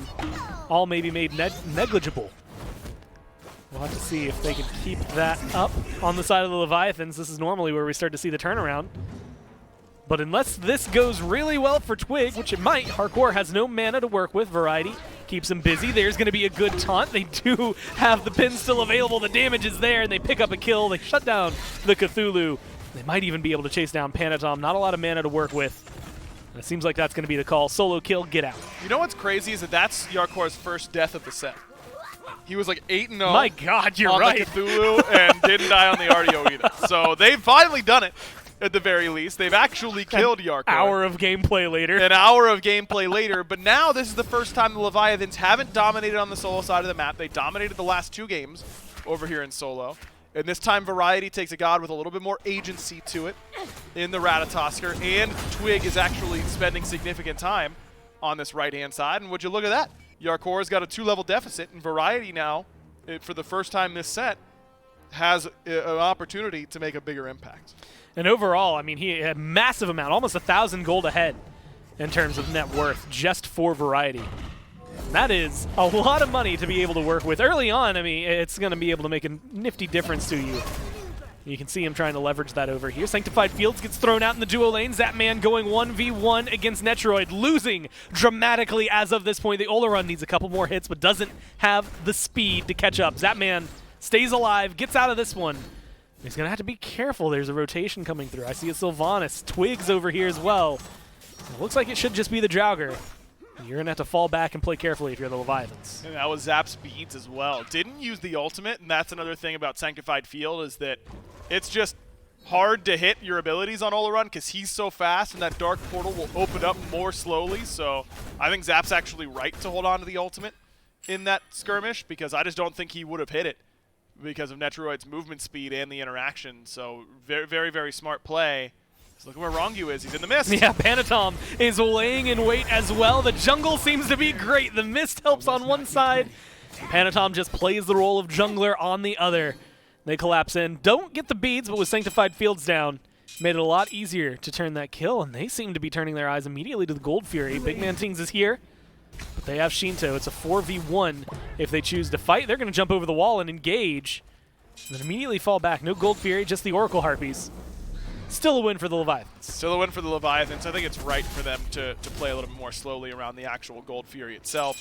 Though, if Yarkour could have had the information of where Twig was, that would have been easy. But Yarkour actually spent a significant amount of time at base, I'm guessing, for him to be able to afford this Breastplate 1, but was off the map for a pretty significant amount of time, and once again has lost his blue. Right side camp stolen by Twig. And this is what happens when you camp solo. It's not just that the solo laner falls behind, it's that the jungler falls behind, because they just lose easy access to their back harpies, because the enemy solo laner is going to be able to put pressure. The enemy jungler is much more easily able to invade because they know that they're going to have priority from their laner on that side of the map, so it opens up those invades really easily, and Twig and Variety have been playing nicely around it. So far, we haven't gotten to see much grouping from either of these teams. A little bit more from the Leviathans, although maybe not to the same extent as normal. It hasn't been 3-on-3s. It's been 3-on-1s. Whenever they can find it, we see Sylvanas lurking on the side of the map, just outside the duo lane. And you can see the same Neteroid trying to set things up. Twig going behind the tier 1. Genetics goes forward. Knockup's not going to connect. Zapman gets a good dash. Pin is way off the mark, and Zapman seems to be just fine. Dark Portal gets the silence. The damage seems to be good right now. The knockup from the Bacchus keeps him alive. Zapman finally goes down, but they're going to trade out Twig, or at least try to make sure this works their way. Twig gets the heal from the 9 turns. Blessing stays alive, but Shinto, Panatom make the rotation in. Genetics, Twig are low. They have to decide the target, though, and there's a good pin to help disengage from Twig. Good knockup just off the mark from Wrong Yu. The stun is there, but now it's the turnaround. Tings gets aggressive. Varieties in the sky. He gets the knockup onto Shinto. Everyone on the Leviathan's low and trying to run away. Shinto barely alive and still skirts this one out. Genetics is low, and the Bat Out of Hell will help find the kill. Panatom finally gets something out of all of this, but it might cost him his life. No mana to work with. Variety is there. The healing is good, but the stun is better. Variety helps tie that one up. That was actually a clutch timing on that stun, because Panatom was just getting geared up to fire off those vampiric bats. And if that would have landed, I think he actually kills Variety in that 1v1. He was standing right on top of a blood pool, so he's sustaining a ton. But it ends up being well-timed for Variety, and that solo lane pressure applicated by the Kings ends up paying off early in this game. And all the way to duo rotation from Variety. And Yarkour hasn't gotten anything on the right-hand side. He got his own blue. That's what he was able to do with all of that time that Variety spent on the left side. He didn't get back harpies. He didn't get tower damage. He didn't get the blue invade. Simply securing his own blue buff is all Yarkour was able to do. And as a result, that lead has barely shrunk at all for Variety. Yeah, still 2 levels. Now you've got a level in the jungle. Is 1,800 experience in total for the Kings as of right now. Gold is still there, 1,000. But maybe not as much as they would like at this point in the game. 11 minutes in. There was a much larger lead last time around in favor of the Leviathan, so still something they're going to have to be cautious with. Hey, speaking of cautious, good knockup. Wrong Yu helps set up Twig. And you're not cautious enough in the jungle. Genetics now looking to be caught out. They have the damage. It's just the chase down that matters most. Tries to get away. Good juke shoes for a while. But eventually all trees get chopped down. Genetics taken away, and Variety forced to ult just to try and stay alive through this one. Pyromancer will be the call for the Leviathans after they get a couple of kills. It's a sad truth, Gormizer, that all trees do eventually get chopped down. Yeah. That's a sombering thought. At least as of right now. To have on a Friday. Save the rainforest. Save the rainforest, fellas. There's some cool animals in the rainforest. Yeah, we do be loving the rainforest out here. But how about that play from the Leviathans? Because it's just that time they're the first ones on that rotation. Twig gets caught out. Wrong Yu with a really good initiation, flops in, gets the knockup on a Twig, just intoxicate immediately that Erlong Shen. His best tool to get away is by using that 72 transformations, but You know, turtles aren't that great at driving in general. Drunk turtles are particularly bad at it. So you just don't get an opportunity to run away. What a picture you just painted. Hey man, I'm just telling it how it is. They aren't good. You're at not it. wrong. They aren't good at it. So you just can't get away easily whenever you get intoxicated, and wrong you just with an easy initiation makes it happen. We were talking a little bit about the level leads. Just prior to that fight, all of a sudden it's only a 1 level deficit for Yarkour behind Variety. That was 2. Might still be around 1.5 if we see this level 14 tick before the level 13 for Yarkour. Jungle has mostly caught up, still a little behind. Wrong Yu's ahead as of right now. And same thing can be said for Zapman. They've been having a good time over there for the duo lane. This Bacchus has been making huge plays for them. As you had just highlighted, the Intoxicate making things a little more difficult than maybe anticipated for a lot of members on the Kings. But also that knock-up. I mean, the belly flops, despite the fact that, yes, you're using your disengage as the only way in, it's getting a lot done right now for Wrong Yu, and he doesn't seem to be worried at all on the other end. I wonder if he's going to get Blink at 12 to make it that much easier to initiate these fights. I'm not sure if that's going to be his game plan. Doesn't have that much else he needs to get. Variety, yeah, makes it out of there alive. Just barely. Forced to ult. Actually, might not even be able to make it out. No, Wrong Yu can't close the gap. Hey, there's where that blink could have come in handy. Yeah. If only he was level 12. Oh. Might still be good enough. Panatom uses the blink to engage. Variety uses it to try and get away. Stun. Met for stun. But there's the Intoxicate. Belly flop off the mark. Bat out of hell comes through. Shinto dies off in the middle of nowhere there in the jungle. And they're still chasing Variety. Finally, someone gets the kill. Makes it a 1-for-1. But it's low health for Panatom, or for Wrong Yu. And Panatom and the rest of the crew have a lot of work to do to make up for that. Panatom in trouble now. No beads, no ultimate. Yanked back by Genetics. Finally getting lower, but still alive for now. Oh, and what a great ult from Yarkour. Does a lot, but there's Genetics finding the kill. The damage that is dealt. The Kings are low, but Zapman, Yarkour have nothing to work with in terms of health. They have to fall back to stay alive, and that opens up a great opportunity for a Gold Fury for the Kings. Kings finally making it happen in these 5-on-5s. Yarkour just not tanky enough quite yet. Doesn't have that massive lead that he's had the last 2 games, and therefore isn't going to be able to run these tables or run these team fights nearly as well in that play. Here's a look back at what happened to Shinto. Genetics just starts it off, and this is a weakness for Morgan Le Fay. She uses her Dragonflight, uses her ultimate. Just doesn't matter. Twig's able to get that easy chase down kill set up by Genetics. And that took maybe a fourth the time that it took the rest of the Leviathans to kill off Variety, so Yep. a much more favorable kill for the Kings. And especially with how it impacted the entire team fight. Chasing down Variety didn't seem to be as worthwhile. Now has a Bulwark on top of that Mystical Mail, so he's going to be just tanky enough to be able to disengage. And you wouldn't think of Ratatoskr as necessarily the harbinger of tankiness, Yeah. but he's doing a pretty good job so far. I mean, they don't call it a thick bark acorn for nothing. You know, it gives you a lot of protections. I think that's the one he's using. I just like the name, so I'm hoping that I'm right in that area. But when Rat goes for this style of build with this acorn, it's hard to beat him, man. I believe he gets percent protections from Yeah. it, so that'll make you pretty tanky pretty quickly. And Variety making it work. It is a thick bark. 10%. Yeah, that's a lot to get just all the time. Every item you build just gets better. And it's again, it makes it even worse that it's not even physical, magical. It is just percent on whatever you happen to have. So it feels pretty good. Not quite as good as it would have felt for the Kings to get maybe the pull they were looking for there in a fight. The kills tied 7-7, 16 minutes in. It's a 2,000, just shy of 2,000 gold lead here for the Kings. 1,500 is around where they're hovering, about the amount of that last Gold Fury. Pyromancer's going to be respawning soon over on right. They knock down the tier 1 here and left for the Kings, so they get a little more gold in their pockets now, finalizing that 2,000 gold lead. Feeling a little better about themselves. And this right side of the map continues to be great for the Camelot Kings. 2 levels up for Variety, 2 levels up for Twig. I mean, they are dominating these team fights. And if this build just continues for Tings, he's gone E-Staff now. Seems like both mid laners on that train. Well, Zapman looks to be caught out. Good taunt from Twig, keeps him in. Sanctified Fields, maybe a little bit of overkill. A lot of ults used from the Kings to only get 1 kill and a purple buff. But they still get it nonetheless. They're going to have a lot of pressure. Mid-tier 1 here for the Leviathans has virtually no health and a full minion wave about to walk in. Seems like the Kings are going to be able to control this. Yarkour dashes forward. doesn't really have the follow-up from his team. They save the tier 1. That's about where we stand. 3,000 gold for the Kings now, as they're about to knock it up another 500 once they get this tier 1.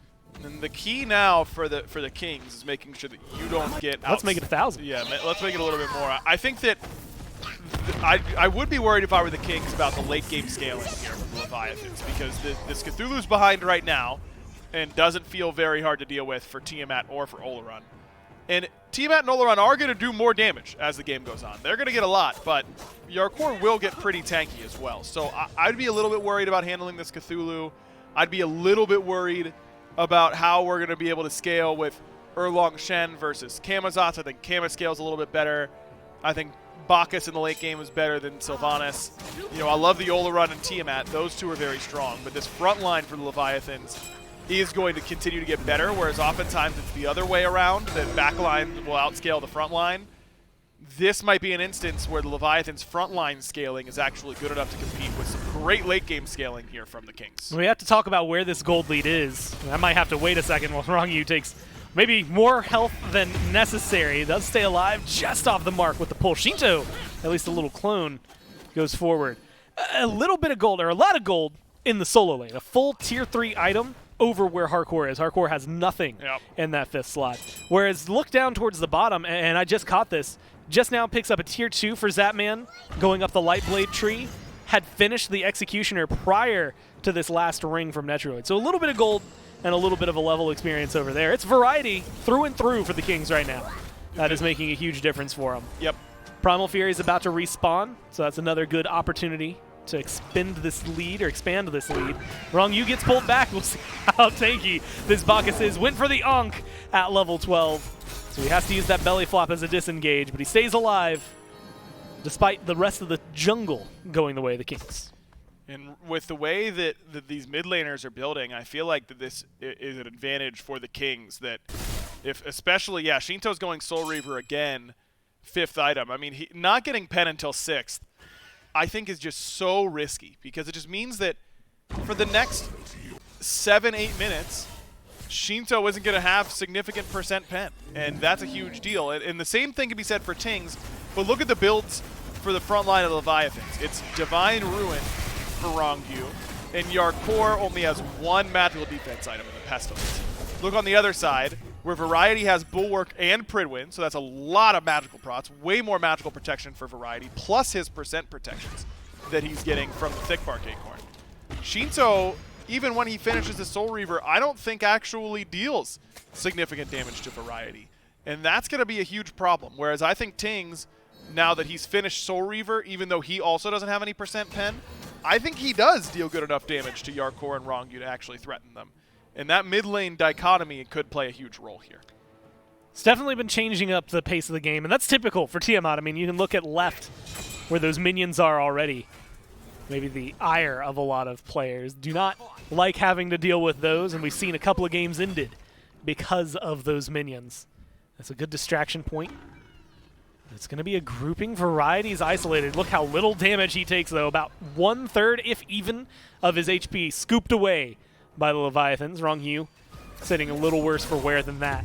So he's going to go for the engage. 2-man knockup. Great Intoxicate as well, but there's the Sanctified Fields to turn things around. The damage is ringing true, and Rongyu gets taken away. Yarkour in the backline, up as the largest Cthulhu you can see, and looks for Tings. They find the kill thanks to Panatom, but now Panatom's trying to stay alive. Same thing could be said for Twig, but 9 turns Blessing works out real well for him. The junglers still alive and still running.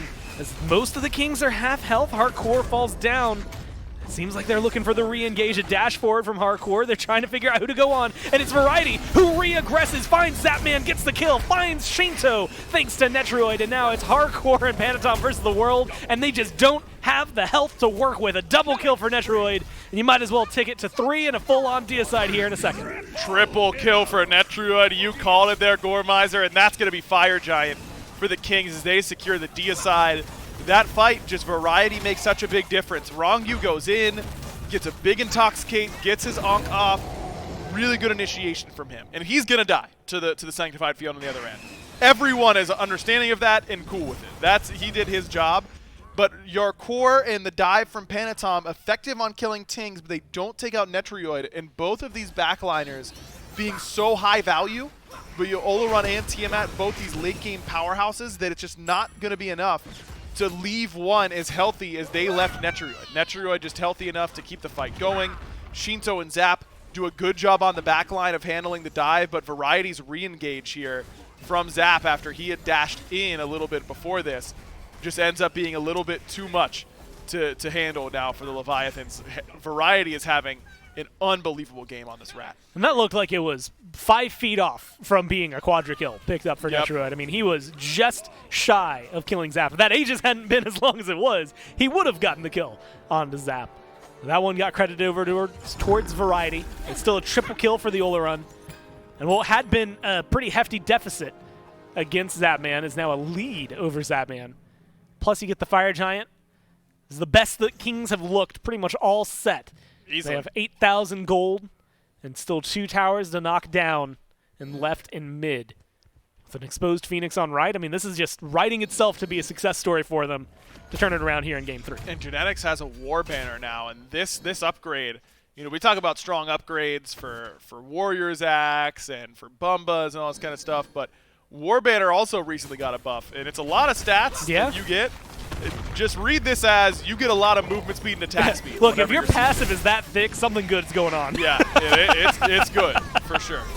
Variety goes up onto the branches of Yggdrasil.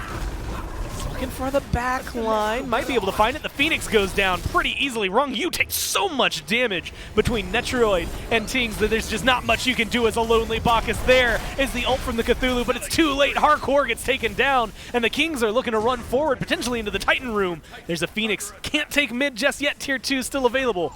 They're going to have to fall back here. Play it overall safe. They've got healing, though. That's not going to be the end of the play. They still got 1:40 on the Fire Giant. This damage from the Leviathan's backline just can't compete with that from the Kings. You know, I was talking about this Leviathan's front line scaling well, but they just can't get enough gold to withstand the onslaught now from the Camelot Kings. An early Divine Ruin might have been the undoing here for Rongyu. 9 seconds till this Bacchus is even back, and this Phoenix is going to fall much faster than that. That's 2 birds down for the Leviathans. The call back for a retreat on the Kings. Jungle's going to be respawning. Twig catches it just as it happens. The speed buff comes right back for him. That's enhanced and around his waist happily as they retreat and strip away whatever they can. The Leviathans, a lot of work to do now. Gone to 13,000 gold in favor of the Kings. 2 Phoenixes that you're going to have to defend. And the Kings really just made, I think, such a smart adjustment in their picks and bans. It's not even just picking a mage for big man Tings, though I think that helps quite a bit. It's this where they're focusing their early game. It's playing around this solo lane because that's what the Leviathans were doing, and Yarkour was just unstoppable in games 1 and 2. And in this game, he's been a complete non-factor. 0-3, still not level 20. Too easy for him to end up getting blown up, and not enough magical defense because he had to respect all this physical offensiveness from Variety and Twig in the early game. He goes Mystical Breastplate, but the backline that's going to hit him is magical. It's Tiamat Olaron. And so now he finally has Bulwark, and I think that does make a big difference. But by this point, Twig is actually dealing significant damage to him because he's got the chins. You've got great damage from this right side of the map anyways, because even though Variety's full tank, he prot shreds you with the 2. So that's difficult to deal with. I think it's really smart the way that the Kings played around this right-hand side and set Variety up for success, and Variety has really been rewarding them for that focus. He's been playing very well. You need gold right now, and, well, a little bit of experience there for Yarkour. If you are the Leviathans, has been hovering around 15,000 separating these teams. And you had mentioned you feel that a lot in the mid lane. No pin, no real big pin for Shinto just yet. And he really would like to get something like the Ob Shard online once again, as you're still lacking some tankiness for the front line. You're feeling it every single step of the way. And the aggression right now, a little maybe overextension from the Leviathans. They're going to start backing now. They should be catching the Kings running down the right-hand lane. The Phoenix exposed and alone. Fire Giant's about to respawn. And now you've got mid to contend with and right to try and deal with. Tiamat minions helping both of those. It's a lot of work for the Leviathans just to get back to the FG. Yeah, I don't think Leviathans can contest on this Fire Giant, but the problem is, I don't know how they beat the Kings if they get this Fire Giant. And Panatom, more focused on stealing away jungle than pushing out this left side. I think that's a pretty big mistake. I mean, you just don't get that much value from stealing away, a greater Scorpion on that left-hand side, getting your buffs enhanced. You've got to push this left wave better than they did. That's going to make this siege defense that much harder. Well, 4-minute power play just started. Panatom, you get a red buff, but can you survive long enough to do anything with it? Full tank, So by far, the way. the answer seems to be yes. There's a little bit of healing. Has the ult. Yeah, Variety is just fine to get aggressive there. Finally, some turnaround happens. The ult from Variety is going to be able to get them out alive. In fact, Variety looks to be going in, looking tandem with the team. Twig is pushing up in mid, and the rest of the team is over there on right. They knock down that Phoenix almost like it's nothing. They get delayed a little bit, but it still will fall. Mid is about to respawn, could get taken down. Left did respawn and is taken down thanks to the Fire Minions. There's 3 Phoenixes down and backs against the wall. For some people, this is where Zapman becomes his scariest, but he's 1-4-0 and hasn't had a lot to say this game. Yeah, that's just really poor map macro, I think, for the Leviathans to lose that left side Phoenix in the manner that they did. I mean, you have to push that wave better. Fire Minions in mid, 5-man grouping in mid. Yarkour is stunned out and seemingly controlled by Variety right now, but Variety eats a little bit of damage with no ult, at least not yet, to save himself. Might have to play a little more carefully. They do still have sustain thanks to Jackson. What a good pull on the wrong U. They pull him back in. The mid Phoenix comes up, goes down just as quickly. Titan is in trouble, but not taking a lot of damage just yet. All 5 members of the Leviathans are still hovering around there. Fire Minions in mid are about to be coming in. Fire Minions on right, just delayed slightly. The King's trying to figure out how to approach. Good wave clear is playing a factor here for the Leviathans. It's Izanami coming up pretty clutch because it frees Shinto up to try and get some poke, whereas normally the mage would have to be clearing these fire waves. Having an Izanami makes that much easier. Twigs pushing in on right. The rest of the Kings still hovering around mid, bouncing between the 2 Phoenixes. Panatom almost caught out, but stays alive. Good crit from Netroid. Makes that man fall back to the fountain. Fire Minions moving in to the Titan room, but like you said, here's where that wave clear comes in handy. Just as quick as they got in there, it's taken down. Mid moves forward. Genetics takes half their health, a good knock-up, and there's the Dark Portal. They're trying to kill off the support.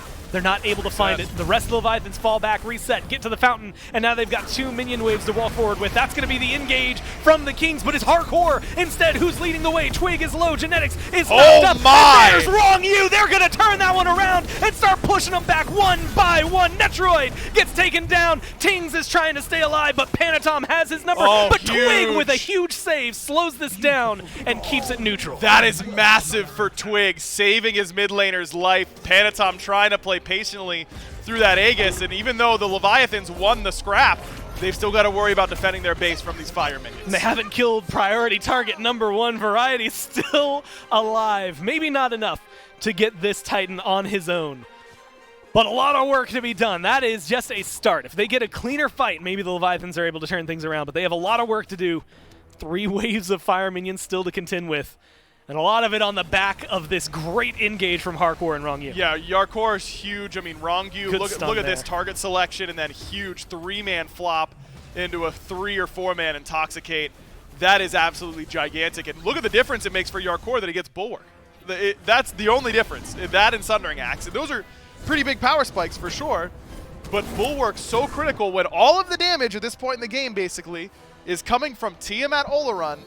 You need that magical defense. And he's going actual damage in his 6-item slot. I think I would have tripled down and just gone for an Oni Hunter's Garb. Get some more mitigation, get some magical protection. But seems like Yarkour feels like they need some more damage output from his role. They don't have a lot of pin. Shinto just now got the tier 2 online. And we're starting to see some elixirs bought up on the other side. I know Elixir of Defense just got buffed. Did they change anything for the power? Nope, still good. It's just good. Yeah, it didn't need a buff. Good. Exactly, didn't need a buff. And that's what Variety just popped. He can solo kill Zap, I'm pretty sure. Well, he's going to try. Gets the knock up. No stun going to be available. Aegis used wisely by Zapman, and now he's looking for the turnaround. He's got Wrong You here. And they're going to find no just outside the range. The stun is not going to connect here. Zap's going to be just fine. He has the Aussie, so he's got enough lifesteal to sustain himself.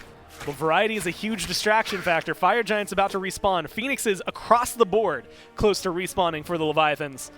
And that would be a huge amount of weight off of their back if they can just get them back for the Titan to heal up. Blanche, that's great, carte blanche.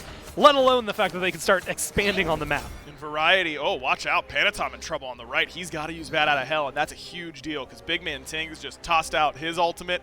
But as we know, that is such a low commit from the Tiamat. So that is massive to get that Bat Out of Hell away from Panatom, which is where most of his safety really comes from. Variety continues to be a nuisance, distracting most of the Leviathans. They're going to forego yet another Fire Giant. That's 3 in a row for the Kings now. But this one's enhanced. And this one's enhanced. That makes things even more complicated. All 3 Phoenixes have respawned, but you don't need those fire waves anymore. Variety gets a stun onto Panatom, takes them down to half health. Keeps them uncomfortable, and they're not even going to be able to disengage. Great leap to get over the taunt. Twig's not going to be able to have the follow-up that is necessary for that. And now Variety is deep without anybody to help them. The team comes through. They're not going to knock the Phoenix down. Variety stays alive, but so does Panatom. Well, right side Phoenix is gone. Mid Phoenix is gone. Now it's only a left side Phoenix, and that's going to take 3 autos maybe from Netrioid with where he is in his build, as he's finished off with a Stone of Fall. I was saying a lot of times you want defense in your 6th slot. Well, Fall is both. It gives you defense, it gives you protections, it gives you mitigation for hitting your autos, but it also gives you a little bit of power. I think that's great in this spot for Netrioid. 23,000 gold separating these teams right now, and the Kings are looking to take down this last Phoenix. Like you said, just a few autos. Variety is just playing distraction. Zap turns his eyes over here, not going to be able to get the damage necessary. It might be needed elsewhere, but Variety is going to be a thorn in your side. Missed pull, just shy for Genetics, and it seems like the Kings aren't quite confident in their way to get in, but Variety's going to start at the Titan. Wow, he does a lot of damage to it, too. I mean, it'll reset, so it'll heal some of that back up, but not all of it. Well, now there's the re-engage. Sanctified Field's thrown out. Wrong You got a good knock-up on the Twig, but doesn't have the follow-up. Eats a lot of their health bar in kind. Yarkour gets aggressive. Yarkour has ult and goes up now for the knock-up. The control should be there. Netrioid is the target. Aegis was used, and now the chase down is there, but no one has to follow through. He's still alive. Finally, someone's able to kill him, but not before Panatom falls. It's a 1-for-1 trade so far, and up into the skies, onto the tree goes Variety, looking for the re-engage. Zapman is the primary target, and Zapman is gone. Shinto has a lot of damage. Shinto has a lot of health, but it is gone in the blink of an eye. Great engage from Tings as well as Variety. Make sure they can't get away with what they're trying. HP shield keeps Twig alive. Twig's so close to turning this around and gets it onto Yarkour, gets the deicide, and the Kings stay alive in this set. It took a little bit more than they wanted it to. A valiant defense there by the Leviathans, as Yarkour finally got some farm. You saw how much harder it became instantly to win those team fights, but they had enough gold. You want to talk about beating someone with your wallet. I feel like that's what really happened there. Variety just had more gold to spend. He had an elixir 6 slotted, whereas Yarkour was still waiting to finish off his 6th item. I think the Variety was really the difference maker there. If I'm on these 2 teams now, I'm talking about what does our solo 2v2 look like? How do our solo and jungle match up against their solo jungle, making sure you're playing safe against ganks? Because right now, I think the set so far has really been decided on that right side. And it feels like the Kings started to figure it out there in game number 3. Unfortunately for them, they still have 2 more to go. Leviathans are 1 away from taking the set. We'll find out if they can do it in game 4, if the Kings can push us to 5 right after this.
Hello and welcome back to the desk of the SMITE Pro League, powered by our good friends over at Alienware. Make sure that you go and check out their website, and also go to smitegame.com/Alienware and use code SMITE8W to get all the insight on the cool stuff that Alienware has to offer, not just to our pros, but to you at home.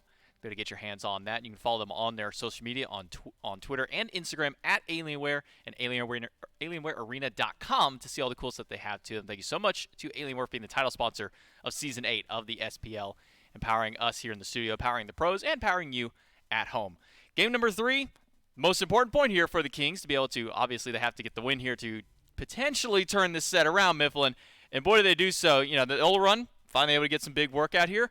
But I got to talk about variety on this Ratatoskr, man. He looked unstoppable with this god. Yeah, he really did a great job utilizing his early rotation prowess, right? A couple of engagements in the early game go the way of the Kings just because variety is there and Yarkour was not. We were concerned on that initial desk that maybe if they rotated at the same time, it'd be a little bit of a different story, but that was very seldom the case. It was variety engaging a lot of these fights and generating some threat, forcing the Leviathans to utilize some of their cooldowns, their relics, on this essentially full tank Ratatoskr, and that created the space to allow Captain Twig to engage a little bit more haphazardly, or to allow Netrioid to work his way in and start dealing some damage. Very often in these fights, the Leviathans were not afforded the luxury to look at this Ola run, and instead had to address variety on this Ratatoskr. So I think the Camelot Kings do a much better job drafting around this Ola run, facilitating him in this game, and it did come down to some iffy team fights in the late game. The Leviathans did have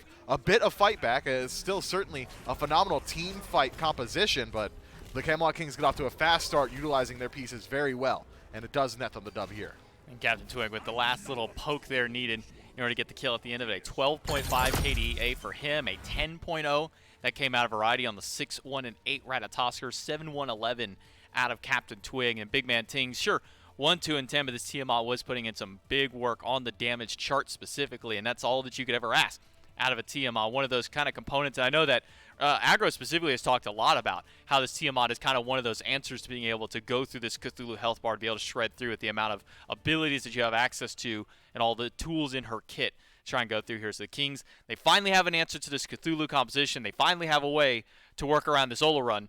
So now the ball is in the Leviathan's court. Do they allow them? Do they allow the Kings to continue this Ola run composition? Do they continue to allow the Kings to pick up this pick? Or maybe do they try and get Netroid on something different here in Game 4?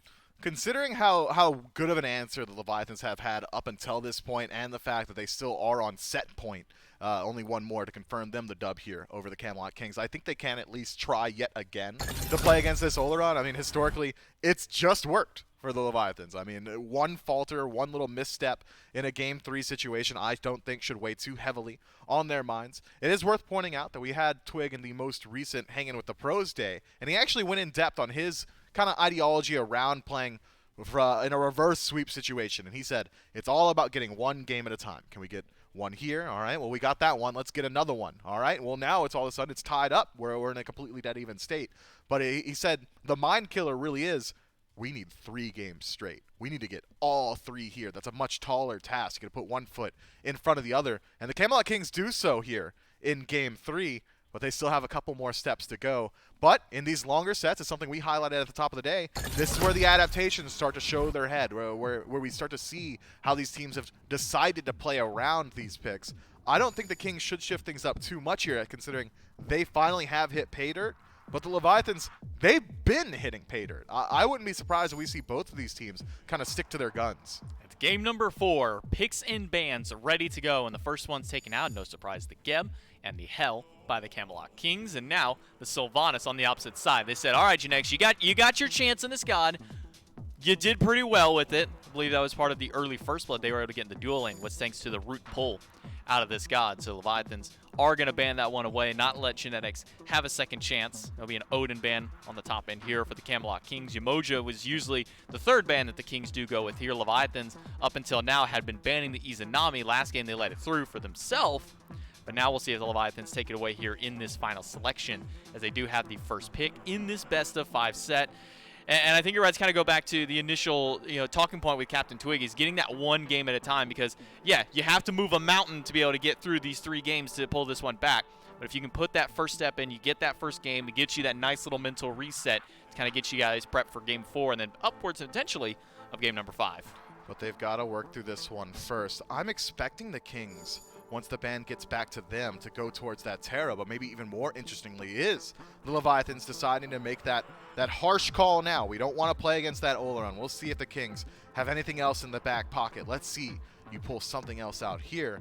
Generally in this first pick position, the Leviathans have taken Terra first off overall, and she is still available, unless the Kings decide to make that quick change as well. But I'm expecting very, very different compositions now. The Kings have every single set kind of been honing in their style. Like, we want Oleron, we want him to succeed. How do we do it? Okay, let's get a Khepri. Oh, that didn't work. The Cthulhu was doing a little bit too much. Let's get a Cthulhu and a Khepri. Okay, now we've got a lot of space creation. We can really make sure this Oleron is able to cast his abilities in these fights.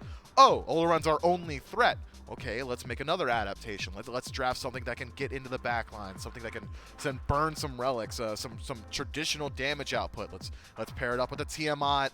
Let's put a variety on a Soul Laner that can dive and generate threat. Okay, finally, we found our balance where Oleron can succeed. And now, having really strived through 3 games to find that, being forced into a position where they have to go completely back to the drawing board, can crush some of these teams. I don't believe it will to the Kings. I certainly do believe they've got a couple more strategies in the back pocket. Certainly some more picks that they're very comfortable going towards.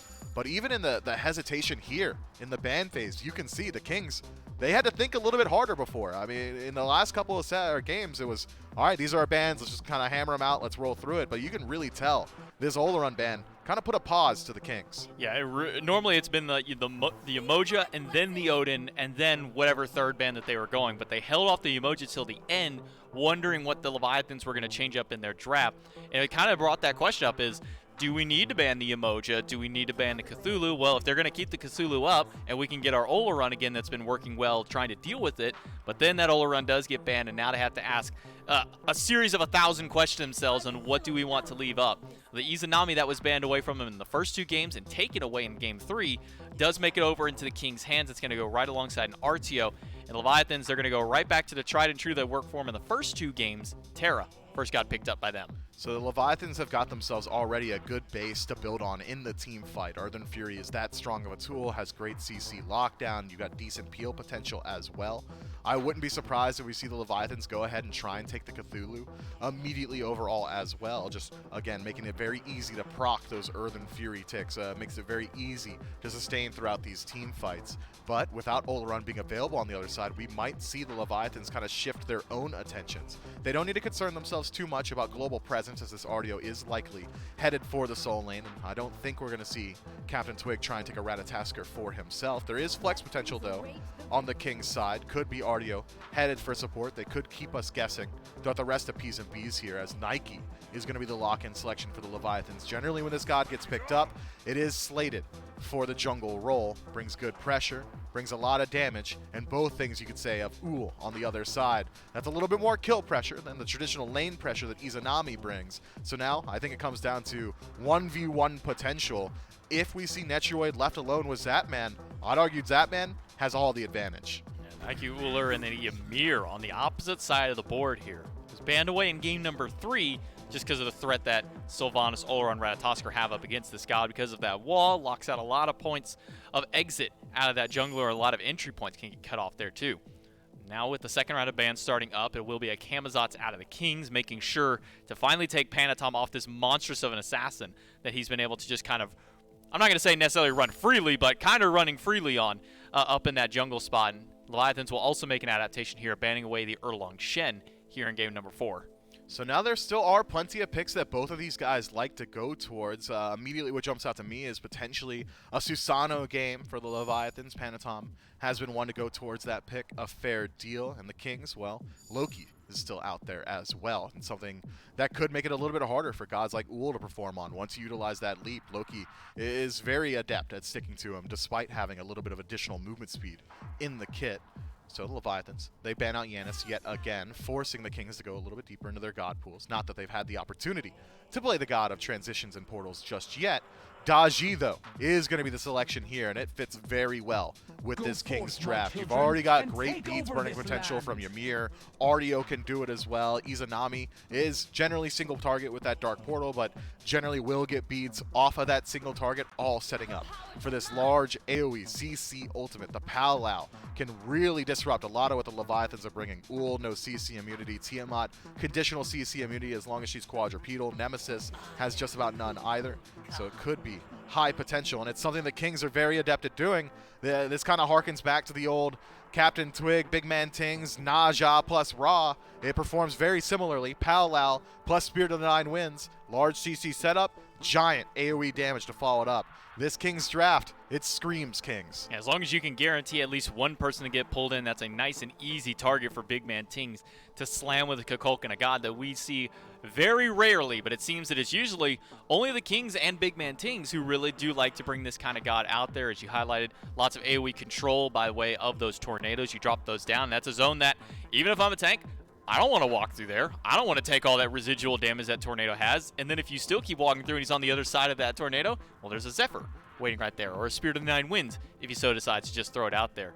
Kings are going for a lot of kind of area denial with this Ymir, with this Daji. A lot of path cutoffs too. You throw this Ymir, well, you want to run into the jungle to try and go away from Daji. Well, now you can't run in the jungle. A couple of these gods are going to struggle, I think, up against this Ymir, namely the Nemesis and even the Terra are really going to have a difficult time dealing with that Ymir. I agree, and Terra also has a pretty poor matchup in Artio. A lot of her abilities kind of locked behind using the dash to break through her own structures. Well, if you're crippled out, you're going to have a little bit of a harder time doing so. But the Leviathans certainly have got some good potential in their own draft. Specifically, I think this Nemesis could very easily cost Ymir throughout the early game. Ymir largely immobile. If he does fall behind, generally stays behind. Doesn't have the greatest comeback mechanics, and a plethora of slows as well as stuns in the long lane means that Ymir is likely going to have to play very safely throughout. I think that the Leviathans have drafted themselves a very standard composition, as have the Kings, but when you're evaluating late game teamfight presence, the Kings have wombo combos, to be sure. Palau and into Shards of Ice or even Spirit of the Nine Winds is going to be incredibly potent. But if those pieces don't line up together, how do they individually line up against what the Leviathans have brought one-to-one? I think the Leviathans likely come out ahead in that regard. Ul has great pick potential on his own. Nemesis should be able to shred the front line of the Kings. This Artio isn't going to be allowed to just walk into the front line of the Leviathans and just run amok if her defense has been shredded. Nike has great early game presence, maybe doesn't have nearly as good late game scaling as Daji, but as far as levels 1 through 8, you can expect Nike to kind of just set the pace there. So I'm excited to see how this one pans out. And we get into game number 4. The Cthulhu that was kind of running rampant in the first 3 gets thrown by the wayside entirely. Instead, the Leviathans go with this Nike right after the Yarkour got locked in. So we get to see a complete difference of really what we've seen in our first 3 games. A complete shift up here. And that's the fun that comes out of these best of 5 series. And we're going to have these all weekend long, all next week, and then moving in towards playoffs too. We're going to have lots of best of 5s to come, so expect to see a lot of the change up in these kinds of metas, a lot of these little mini metas that develop within a singular game, and then eventually sometimes those can start bleeding over into other sets. You start to see a little bit of inspiration. It's kind of how this Cthulhu popped up, was one team picks this Cthulhu Morrigan composition, and all of a sudden everybody's kind of reminded, oh yeah, Cthulhu is kind of good. Now we see them kind of bleed over for a few other spots. But game number 4 with the Leviathans and the Camelot Kings starting up right now. Let's throw it right over to Goran Aggro. Well, we do get Tiamat coming back this time around, but a different serpent shows their face one more time. Tings, we were talking about a lot in Waiting Room, mainly because there were some Agni buffs, and we were convinced that if someone was going to do it, it'd be Tings. Yeah. This maybe bolsters that argument ever so slightly, just in the fact that Tings is also one of the only, if not the only person, who has played this Kukulkan all year. And it has a good set of combo potentials alongside it here for the Kings. Yeah, I love it in conjunction with the Daji. Kukulkan, I think the casual fan thinks of him as this one-shot mage where it's all about your ultimate. And that is plan A, I would say. Well, maybe not. I'm going to go with plan B for a composition like this, because there are 2 different ways that you can use Kukulkan. You can use it how the Kings were using it at the very beginning of the year in conjunction with gods like Naja or Kukulkarna. Guarantee your setup. That is your plan A in that situation, is blowing people up with Spirit of the Nine Winds. But I think that this is the much more common application for Kukulkan, and he is an area denial mage. He is all about de-incentivizing you from walking where you want to walk, in between the area denial from the Kukulkan and the area denial from the Ymir, I think that this composition could be very successful for the Kings. Plus, Daji up against all these gods without CC immunity, I love. He's already forced 5 beads onto the Leviathans. It's just a lot to handle at any given time. That tornado, you know, the lanes being much bigger makes it seem a little less oppressive than it has in years past, at least in lane. Good news is, in the jungle, it is just as much to deal with, and it'll do a lot more damage when we start seeing him and those fights that occur in the jungle. Mid camps are going to be a big point of contention between these two. Daji has a lot of capabilities early on, but it doesn't seem to be the same that Panatom has. Forces a good dash from Twig, almost able to find that first blood for the jungle on the Leviathans. But as of now, it's still going to be patiently awaited, as most of the lanes are net neutral. I mean, a little bit of aggression over in duo, and you know, solo's always a slap box, so they're going on back and forth between the two of them. Also, the first Nike that we've gotten to see this set. Yeah, not a huge surprise that if they're going away from the Cthulhu, the Nike is an automatic shoe-in as a warrior, because it just brings a lot of teamfight presence. Now, Nike was very heavily prioritized in the EU and NA SCC playoffs, and I think it really underperformed in North America in particular. But overall for the weekend, I was surprised at how little Nike was able to get done. So it does seem to me like teams, at least at that level, are getting better at playing against her. Now, you would expect teams at this level to also just be better in general playing against her, but also that the players playing her will be better at executing. So it'll be fun to watch how effective Yarkour can be on this pick. And so far, we've seen a lot of success for the Leviathans whenever they're playing Nike. It is an easy dive bomb. You go into the back, you get the massive slow. It's something that we probably won't see too much of early on. And maybe in a 2v2, and that's what you would highlight at the end of Game 3 there, as this jungle solo matchup has been more or less dictating who wins the game. Kings get widely ahead there in game number 3, and Variety was a difference maker. This RDO forced to fall back will just barely get back to base and thwart yet another first blood. Well, that is going to be a huge amount of pressure. Whoever can get ahead over there seems to dictate a lot of this game. Exactly, and so if that's going to be the idea, making sure that you have a much better lane fighter in the Nike makes a ton of sense to me. Now, RDO's still a lane bully. Still expect that Variety is going to be able to be just fine in this lane, especially if Twig is there to help him get his blues. But I do think the 2v2 fight in the early game for the Nike Nem should be better than that of the Daji and RDO. But Daji is one of those wild cards, man. If you hit all your chains, if you're able to quick pull someone before they use their beads and you can catch them sleeping on that, you can make a lot of plays with this god, and it's really fun to watch for that exact reason. Aggression? Well, I thought there was going to be some over here in the duo lane. Wrong you. Falls back almost immediately. No setup, no stuns. Panatom's over here, though. Not a lot of wards. No ults, and yeah, nothing to catch him on the rotation. Slow is available. Genetics would be the easiest target throughout the two of these to try and lock down. Does step over a ward right there. Genetics should know. Netroid will as well. And they're going to fall back almost immediately. Panatom just kind of spending a little bit of time hanging out on the left-hand side. Twig is over on the other side of the map, not necessarily finding much else. But since they know where Panatom is, Twig's using the time to get aggressive in the jungle. And Panatom knowing that he is on that timer. I think against some teams he probably sits there for an extended period of time and tries to find that gank. But knowing how aggressive Twig is in the enemy jungle means that you got to respect that a little bit more. Variety's doing pretty good work right now, poking down Yarkour, and this is a product of the fact that Yarkour hasn't backed yet. Oh, 1v1 for the jungles. Twig trying to get some damage returned. Palau does come through, but so far missing all of the chains. Not able to find a pull onto Panatom, and not able to find a pull onto Yarkour, who gets aggressive, tries to zone it out, but maybe bites off more than he can chew. There's the ult to get the Sentinel of Zeus, the shielding that keeps him alive. But a good ranged root from Variety. No mana to work with, and soon to be no health to fall back on. Panatom tries to stay aggressive. Twig comes in to peel for his solo laner. Yarkour is still hanging around, and it seems like that's going to be all she wrote. Everyone's too low to fight, and they back off. Man, close. Yarkour really playing with fire on how long he waited to drop that Sentinel of Zeus, but he's got it all calculated out. Of course he does. Definitely was ready to use that ultimate at the appropriate time, and Variety nearly ends up falling because of how low his mana pool was, but Twig with some good assistance in that regard gets him out of danger as well. So a fun little skirmish on the right-hand side that doesn't amount to a kill, but I think probably favors the Leviathans because, as I said going into that, Yarkour hadn't backed and he was poked.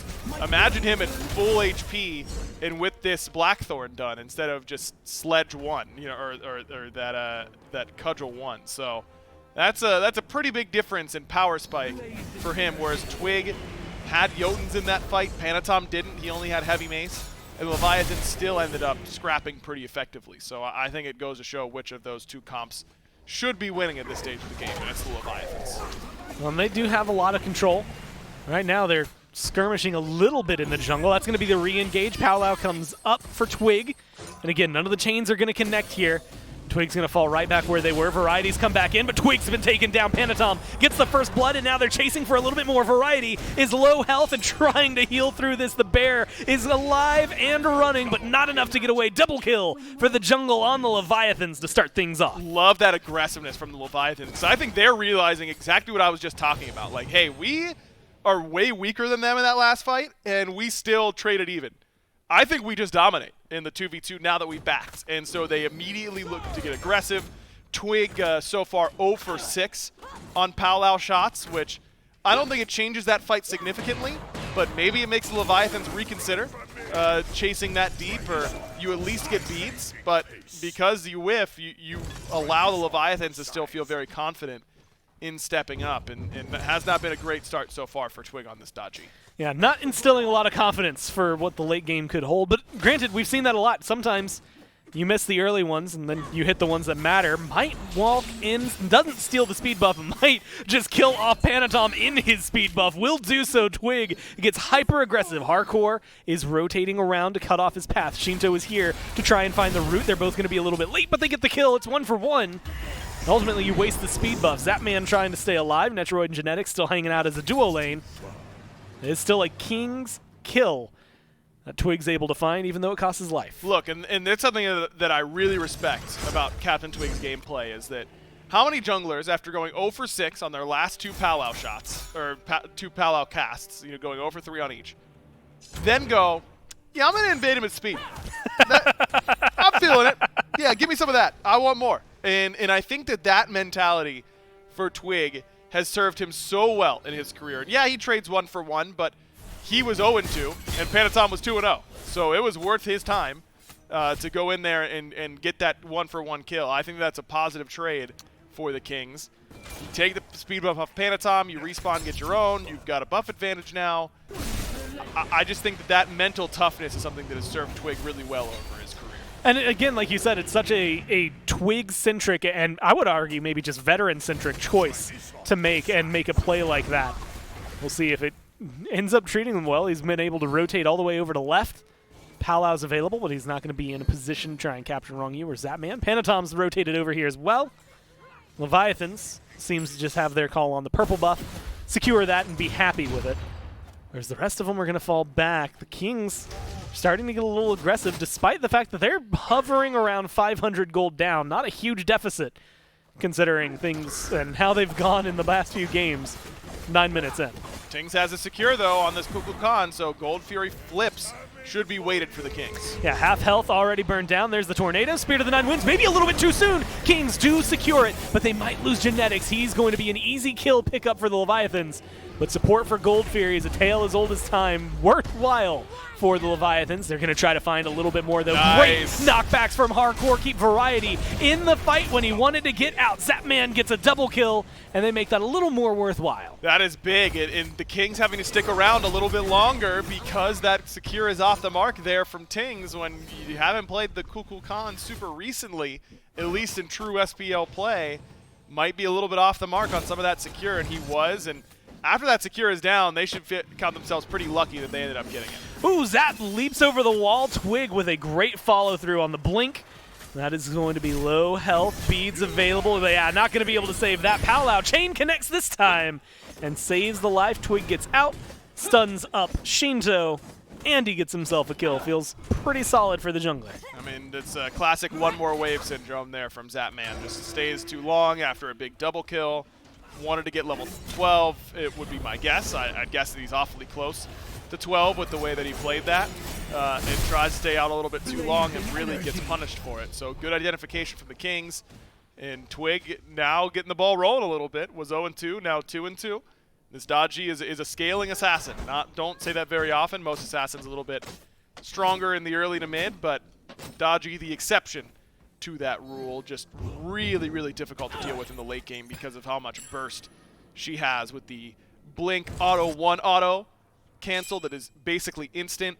Her passive applying extra scaling to everything she does. It becomes very hard to deal with this character. Yeah, we've seen, what was that, 3-4 weeks ago? Maybe it was a month ago. It seems like so recently what you can do late game. I think it was against Twig. It was Lasbra who was just hunting him down in the late game on this Dodgy. Something that you could see Twig potentially do as this continues. Tier 1 in right gets taken down. Variety trying to get out with their life, and so far it seems to be going their way. The dash is good, but the health bar just does not seem to be able to sustain this amount of damage. Yarkour, credit for the kill. It leads 6-2 for the Leviathans, but it is a 100 gold lead the other direction for the Kings. And they're starting to get aggressive over here on left. Genetics eats a few tower shots and some damage from Zap. But they get yet another Tier 1. So the Leviathans collapsing in onto Twig under the Tier 2 in right, bouncing all around the map for these fights, but making sure they happen nonetheless. Powwow comes through, Chain connects on 1, and that is going to be enough to get not only the beads, but also the retreat from the Leviathans. That was 2 sets of beads. Both Yarkour and Rongyu got chained up and had to use the beads in response, so that's what you get whenever you're accurate with that ultimate, is you get rewarded pretty handsomely right away. That's a big play there from Captain Twig to get 2 beads for just his ult. Well, now it might be his life. The chase down from Rongyu. Seemed like it was going to be enough. A lot of damage from Shinto in the matter of seconds. But the Dodgy still makes it out alive. We get to jump back over here where things have been, unfortunately, not going the way Zapman would like them once again. This Izanami has been banned and was taken away from the Kings as much as possible. I think we're starting to learn why. Even with what was, a few weeks ago, considered the most powerful hunter, something that was a must ban or a first pick, Zapman is at the losing end of trades so far, despite being 2-1-0 as well.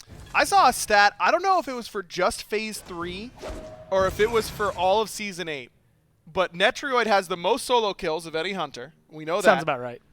He has not been soloed yet this year. He has a ton of solo kills without ever getting soloed. Yeah, that sounds right. If that's all year long, that is preposterous. That is absolute insanity from him. We'll have to double check it, but honestly it sounds like it's accurate. We'll see if he can keep that up. Genetics right now is under the eyes of the Leviathan. So is Twig. Twig's up on the powwow trying to stay alive. A couple of chains connect. Beads get used there by Panatom, and there is a nice ult from Tings. Unfortunately, not going to be able to find any big damage. Not turn anything around. Jump in from Zap. The stun just a little wide. And he's looking for the long-range damage. Misses, has no mana to work with. And now it's all up to the autos. They do still get the kill onto Genetics, but it's cost a lot to get here. Zap has no mana to work with, and that's going to be Netrioid finding the kill on the turnaround. Yarkour comes into the fight a little bit late. Does have the Sentinel of Zeus. Might be able to find a nice big turnaround. Leap is just off the mark, but there's the ult, and there's the kill. It's Hunter for Hunter with a nice sprinkling of Genetics in favor of the Leviathans. Look, Netrioid dies eventually, but Yarkour missed 2 out of 3 Rens and the leap, all because of Netrioid's movement. So that was impressive for him to at least get the double ults out from these frontliners. But Netrioid does eventually fall, as you mentioned, 2 for 2 overall. But you still feel, or 2 for 1, I think, because only Zapman ends up falling for the Leviathans. But it's this jungle pressure from Panatom, level 14. He's been really key in a lot of these fights, and Genetics has done a good job of surviving despite being the primary target.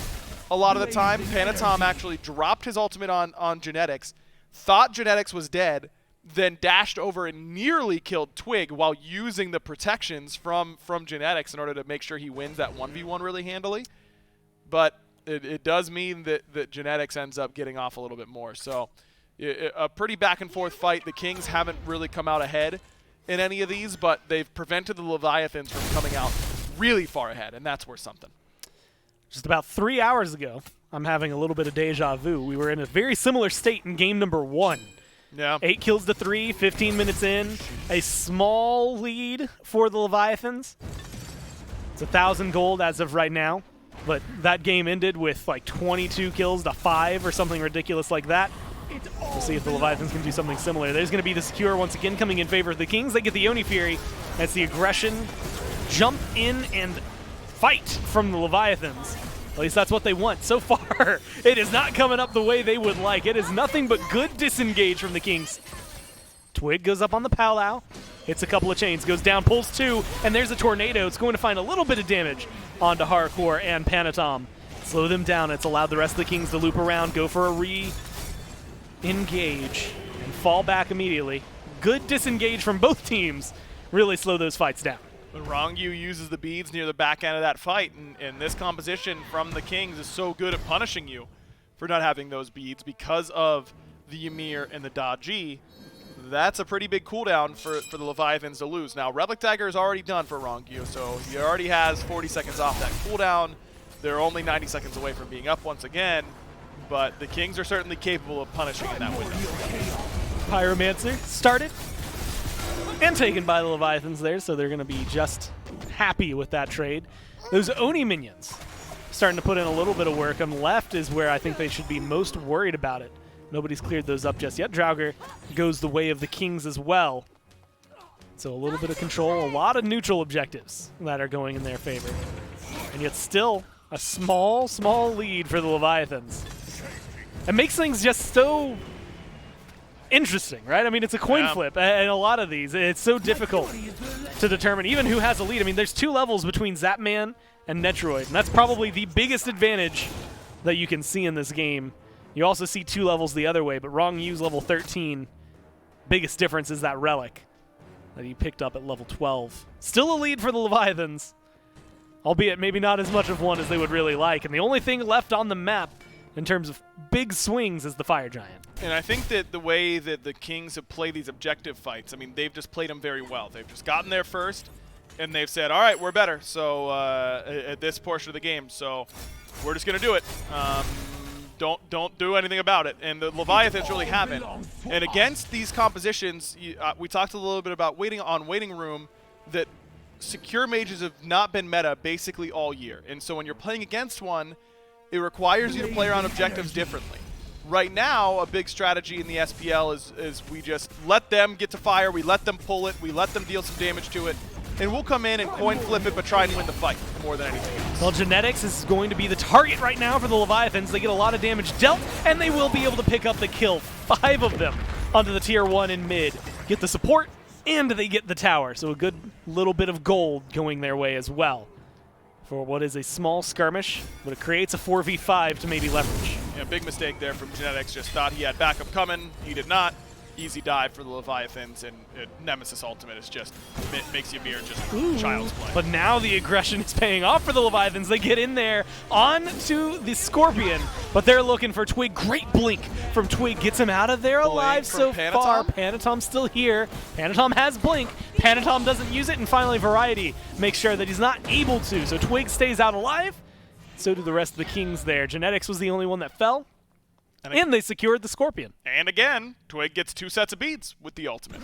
So that's pretty good. Now both Panatom and Yarkour are much harder pressed on getting in there up against this composition. And it plays into what I was just talking about these secure mages, is that instead of letting the enemy team pull it, and then we'll figure out what happens when it gets to 50% HP, now you have to be early to the objectives. You can't let the Kings get positional advantage on you. Yeah. It's like trying to stop a great rebounder in basketball. Once they get down onto the block, you've lost. It's too late. You have to keep them out of that area. So you have to keep the Kings out of the Fire Giant pit.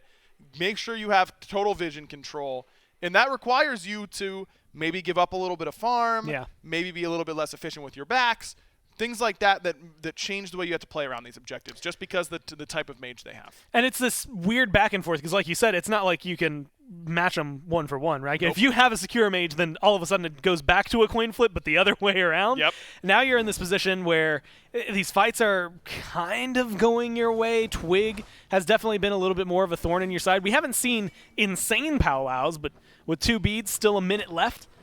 Well, it's definitely going to make things a little more convoluted for the Leviathans to just show face around the Fire Giant, let alone try to be there before the Kings and try to leverage some pressure on them.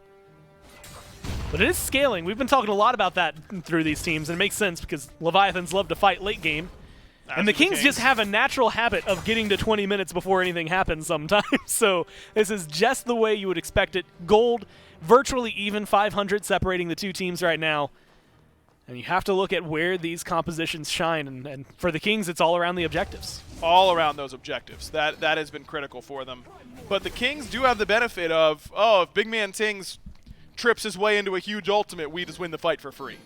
Whereas that doesn't really happen for the Leviathans. They don't have that, oops, we win the fight button because you guys just lined up wrong up against Spirit of the Nine Winds. So, for all the advantages of gods like Tiamat and Raijin that we've seen all year long, and they've got plenty of them, having those extra little things as a big burst mage, as a secure mage with your ultimate, they provide different challenges that you have to play around, and I'm excited to see if that comes to be a difference maker here for the Kings. I like the way you word it, an oops, we win button. Yeah, sometimes we've seen a lot of that in the past. I mean, you have to think of good, like, Circle of Protections maybe are not a great example, but, like, Vulcan ults that can change the pace of things. It definitely does open up the door for that conversation. Twig's half health right now on the Palau, gets some chains, stays alive by going to a teammate, though, and keeps the zone thanks to variety and the stuns that are available from this RDO. Gold Fury started up by the Leviathans, though, so they get the job done. They force the jungle out of there. Now they're going for the zone. Variety is just around the corner, and Genetics is hanging around here, but nobody's going to be able to get there fast enough. Leviathans get the Gold Fury, and they start to fall back, but that might not be all they want. They get the ult on the Variety, they get a good knockup, and now they're going to continue the chase. They're looking for this kill. They really want to get rid of him, and they're going to be able to do so. And now Twig is re-engaged, but Twig is gone before he can get anything done. Genetics is between 5, and the damage is ringing true. The ult comes out, but it's not enough to get any turnarounds. It's a 3-for-0 Fury. Let's go ahead and call it a Fire Giant as well. Kings just don't get on the same page there because the Leviathans used a lot to earn themselves that Fury. They used Terra ult, they used Nike ultimate, they used a lot. So the Kings set looked like they wanted to shade over towards Fire and try and take a 5v5 there, knowing that they didn't have those great tools, but Variety just gets caught out so easily. Nemesis ultimate, a great knockup from Yarkour. Yarkour and Panatom just working so well together in this game as they continue to make these dives onto the front line look really easy. So Variety gets caught, Twig gets then blown up trying to go in, which was definitely a ambitious dive in because he didn't have the ultimate. He goes in, gets flattened. Spirit of the Nine Winds didn't deal enough there from Tings. If it did anything, I think it might have clipped Zap on the back end, but nowhere near enough damage even if it did hit. And then Genetics is caught. It's just a bad decision by the Kings to leave Variety on his own, or I guess it's really on Variety for not being where the rest of the squad was. And it opens up an easy Fire Giant now for the Leviathans. And they've hit 20 at the right time. Bumba Spear done for Panatom. Gemma Focus done for Shinto. Compassion done for Wrongview. That is a lot of starter upgrades that are all hitting at the exact same time. Bluestone Brooch for Zapman. Plus finishing off his Titan's main because he was on the Warriors main before that. That is a massive power spike for basically everyone on the Leviathans. You want to talk about gaps as well. I mean, you've got a couple of levels. They're in the mist. They're in the mist. I was going to mention the fact that Genetics is level 13, 4 levels down, but Zapman is going to end up dying here. A great kill for Tings, but they're looking to turn this around. Netroid's low, and Panatom's back there. Panatom gets the kill, and now Variety is the one who's getting chased down. It seems like the Leviathans trying to figure out who to go on next. Twig seemed to be the option. They don't have the lockdown for it. Genetics is worth nothing at this point. He's level 13, and it's an easy kill to scoop up on the back end. Same thing with the Variety. It's the frontliners gone, plus Netroid, and the Kings get zapped. You know, I don't know if it's always a coincidence, but every time I look at the Leviathans after a team fight, they're always laughing. But I swear they laugh a little harder when it's only Zap who dies. Like, they're all really, they're yucking it up over there because it's Zap for 3 as per usual. I'm sure he's yelling about it in the comms right now. Love the idea from the Kings. Zap didn't have any relics, so it's an easy bait. We just wait in the mist. They don't check it, and we're able to make it happen, but it's a big commit onto Zap. It puts Netroid way out of position. They kill him off easily. Variety, again, just gets Nem ulted and pushed back. He hasn't gone beads in this game, and I think that's been pretty noticeable for him. Just been very easy to crowd control and then kill right after the fact. 0-10 for the front line of the Kings in this game. 5 for both the Genetics and Variety. And the Leviathans are just winning in good, clean fashion Smite. Yeah. Just front to back, hit who's in front of us, and then we'll kill the rest later. I mean, you had mentioned 0-10 for the front line of the Kings. It's 5-0-21 for the combined front line on the Leviathans. You start to factor in the jungle and the mid. There's still only one death split amongst the 4 players. Zapman carrying the brunt of the team's deaths. And they still got 55 seconds left on the power play. Took down the tier 2 in mid, tier 1, or not even tier 1, the Phoenix in left. That happens to That's be what good. that one's called. Yeah. Crack open the base. And it seems like they have their eyes on this last tower, tier 2 in right. Maybe a little bit of variety as well if they can catch him out. Not having the lockdown necessary, maybe not wanting to commit everything into killing variety right now. They'll get the tower. It seems like the call is going to be to back off. I can't imagine trying to go for a Phoenix without Zap. He jumps forward. They're going to go back in. They see that Twig isn't here, and they recognize they have an advantage. Tornado's going to be good, but it only eats the shield for Panatom. There's a little bit of poke damage. Meanwhile, Twig's over there in mid. He's getting a tier 2. This is great for the Kings. They just lost Nemalt. I mean, he's got 30% CDR, or 40% actually with the Bumba Spear, so don't mind Panatom playing fast and loose with that cooldown, but it's an important one that's been really, really critical. He has only missed 1 kill in the kill participation, by the way, 7-1-7 for Panatom, 15 kills in total for the Leviathans. But you get that ultimate, we back it up, don't lose the Phoenix, we get a tier 2 in mid, some extra gold for the entirety of the squad, and starting to be some starter item upgrades for the Camelot Kings. Spear now done for Twig, Netroid just upgraded his death toll. Looking slightly better for them if they can handle these fire waves on the left. Is Tings caught? No, I think he's out. Oh, no, there's going to be the ult over the wall. That is going to delay the back. Panatom now going for the cut-off path. Where are you going to go? He's got a lot of damage returned. Panatom's actually incredibly low. Will live through the engagement, but they kill off Tings. A great pick for them to find, and right as that ult comes off cooldown. Panatom just makes it happen, man. Such a smart play to ult him over the wall. So I think he saw him on the minion wave, but just like with Ho Yi Mark, you can because it's an auto lock target. You just got to click. You just put it over there and you just spam left click and hope that it hits on someone. And it did right on time, right before Tings got his back off. Tings did a good job. You know, bought as much time as he could, did as much damage as he could. You know, his ultimate's gonna be back up by the time he spawns and is ready to fight. So you want to use it, and he did. Nearly killed Panatom, but not enough. Now the Fire Giant completed by the Leviathans one more time. This time Zap gets to keep it. Well, maybe a little bit longer. I guess we have to wait a couple minutes to see if that actually remains to be true. But he has it on his belt right now, and that's great for the Leviathans. Looking to go straight towards mid-Phoenix. They've got Tiamat minions pushing alongside them. And it is just Variety right now who's trying to defend. Hello. Variety takes half his health just inside the Phoenix. And now Genetics trying to make sure he can find the zone. Not going to be able to do enough. Good walls delays the damage and slows things down.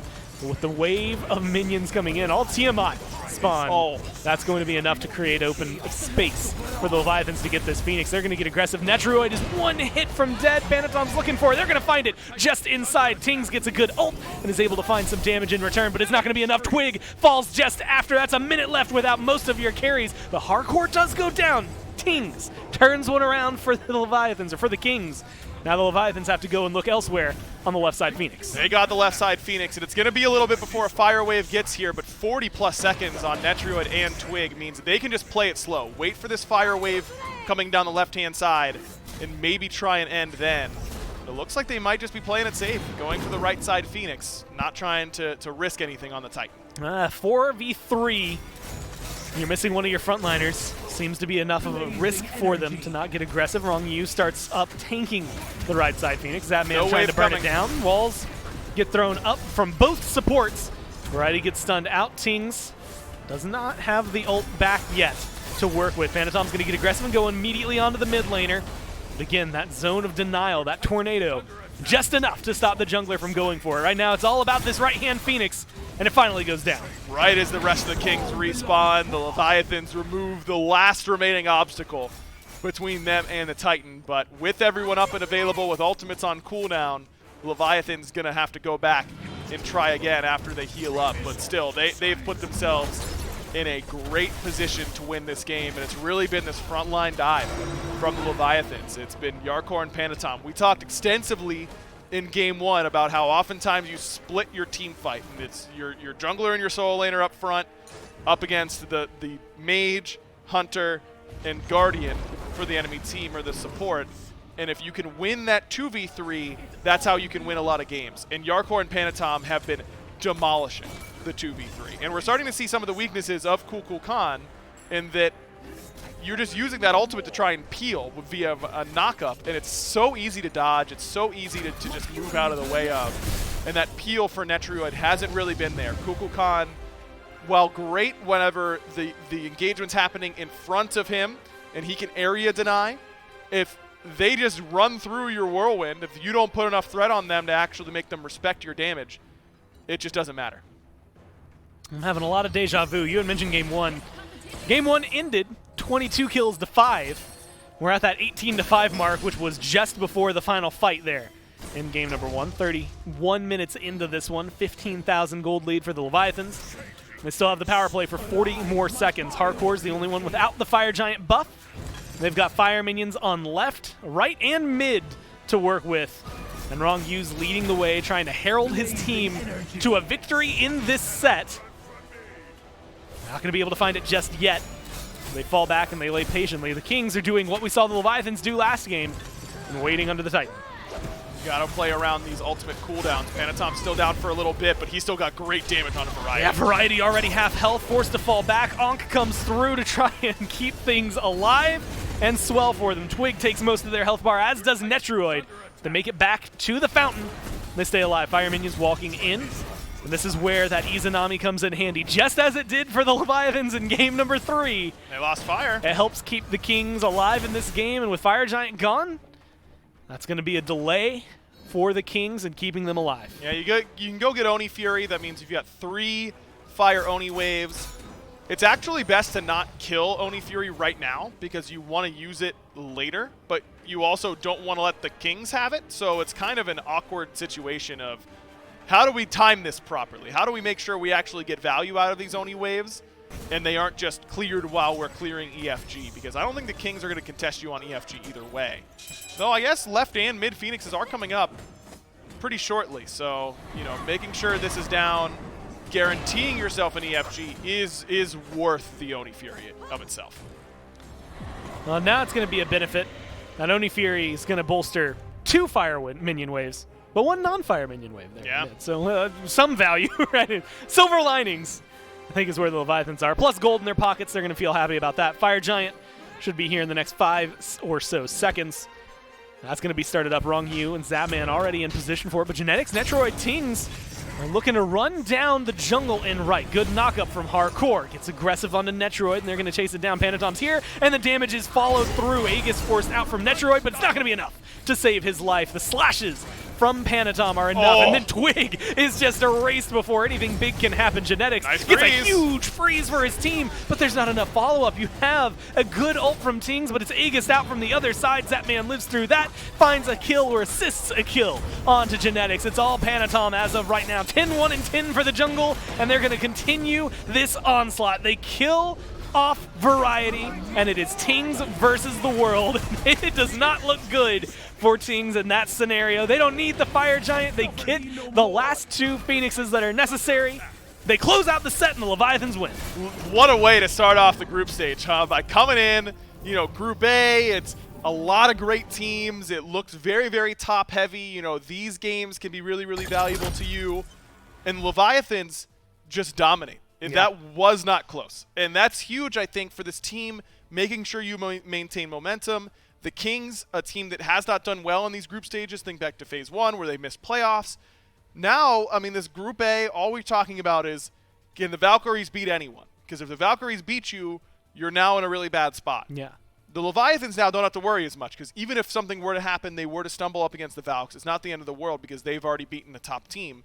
The Kings now in a position where if they lose up against the Valkyries somehow, now that's a must-win up against the Jade Dragons, which is not a spot you really want to be in. It is a very convoluted position to be in. If you're the Kings, if you're the Leviathans, everything's going swimmingly. A great way to start off the group stage for them. A 3-1 victory here for their first set of group number, I think A, yeah, right? Or letter A even, because it's not a number. We'll go ahead and kick this to a break down that set, and get an interview right after this.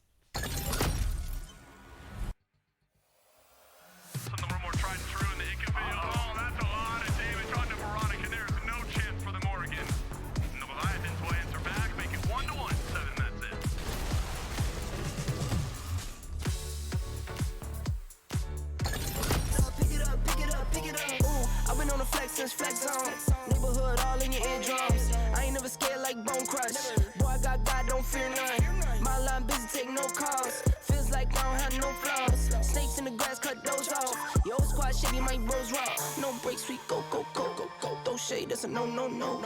Go high, go low. Like spinning in a 644. Cash money like 504. Ball like AD24. No sleep, need more. Pick it up. You see the drippy, I'm fitted up. Hop in my car and the giddy up. Secure the bag, yeah, I get the bus.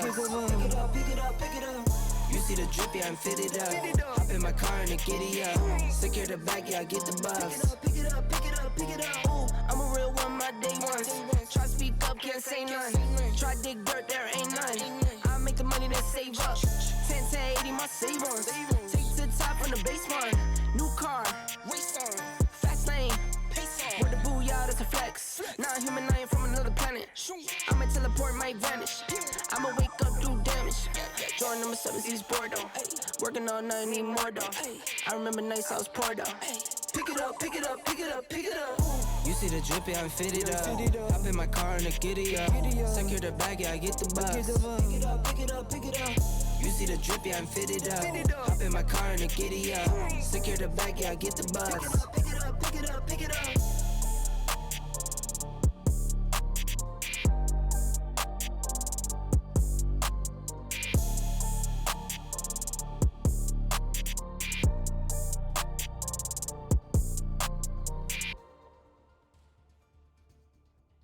Raise your fist in the air. Raise your fist in the air. Raise your fist in the air. Raise your fist in the air. Okay. Raise your fist in the air. Raise your fist in the air. Raise your fist in the air. Raise your fist in the air. All right. Raise your fist in the air. Raise your fist in the air. Raise your fist in the air. Raise your fist in the air. Okay. Raise your fist in the air. Raise your fist in the air. Raise your fist in the air. Where to am I from?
Hello and welcome back. More time to the SMITE Pro League desk at the Leviathans with a nice 3-1 victory to start out our first series of best of fives throughout the entirety of the weekend.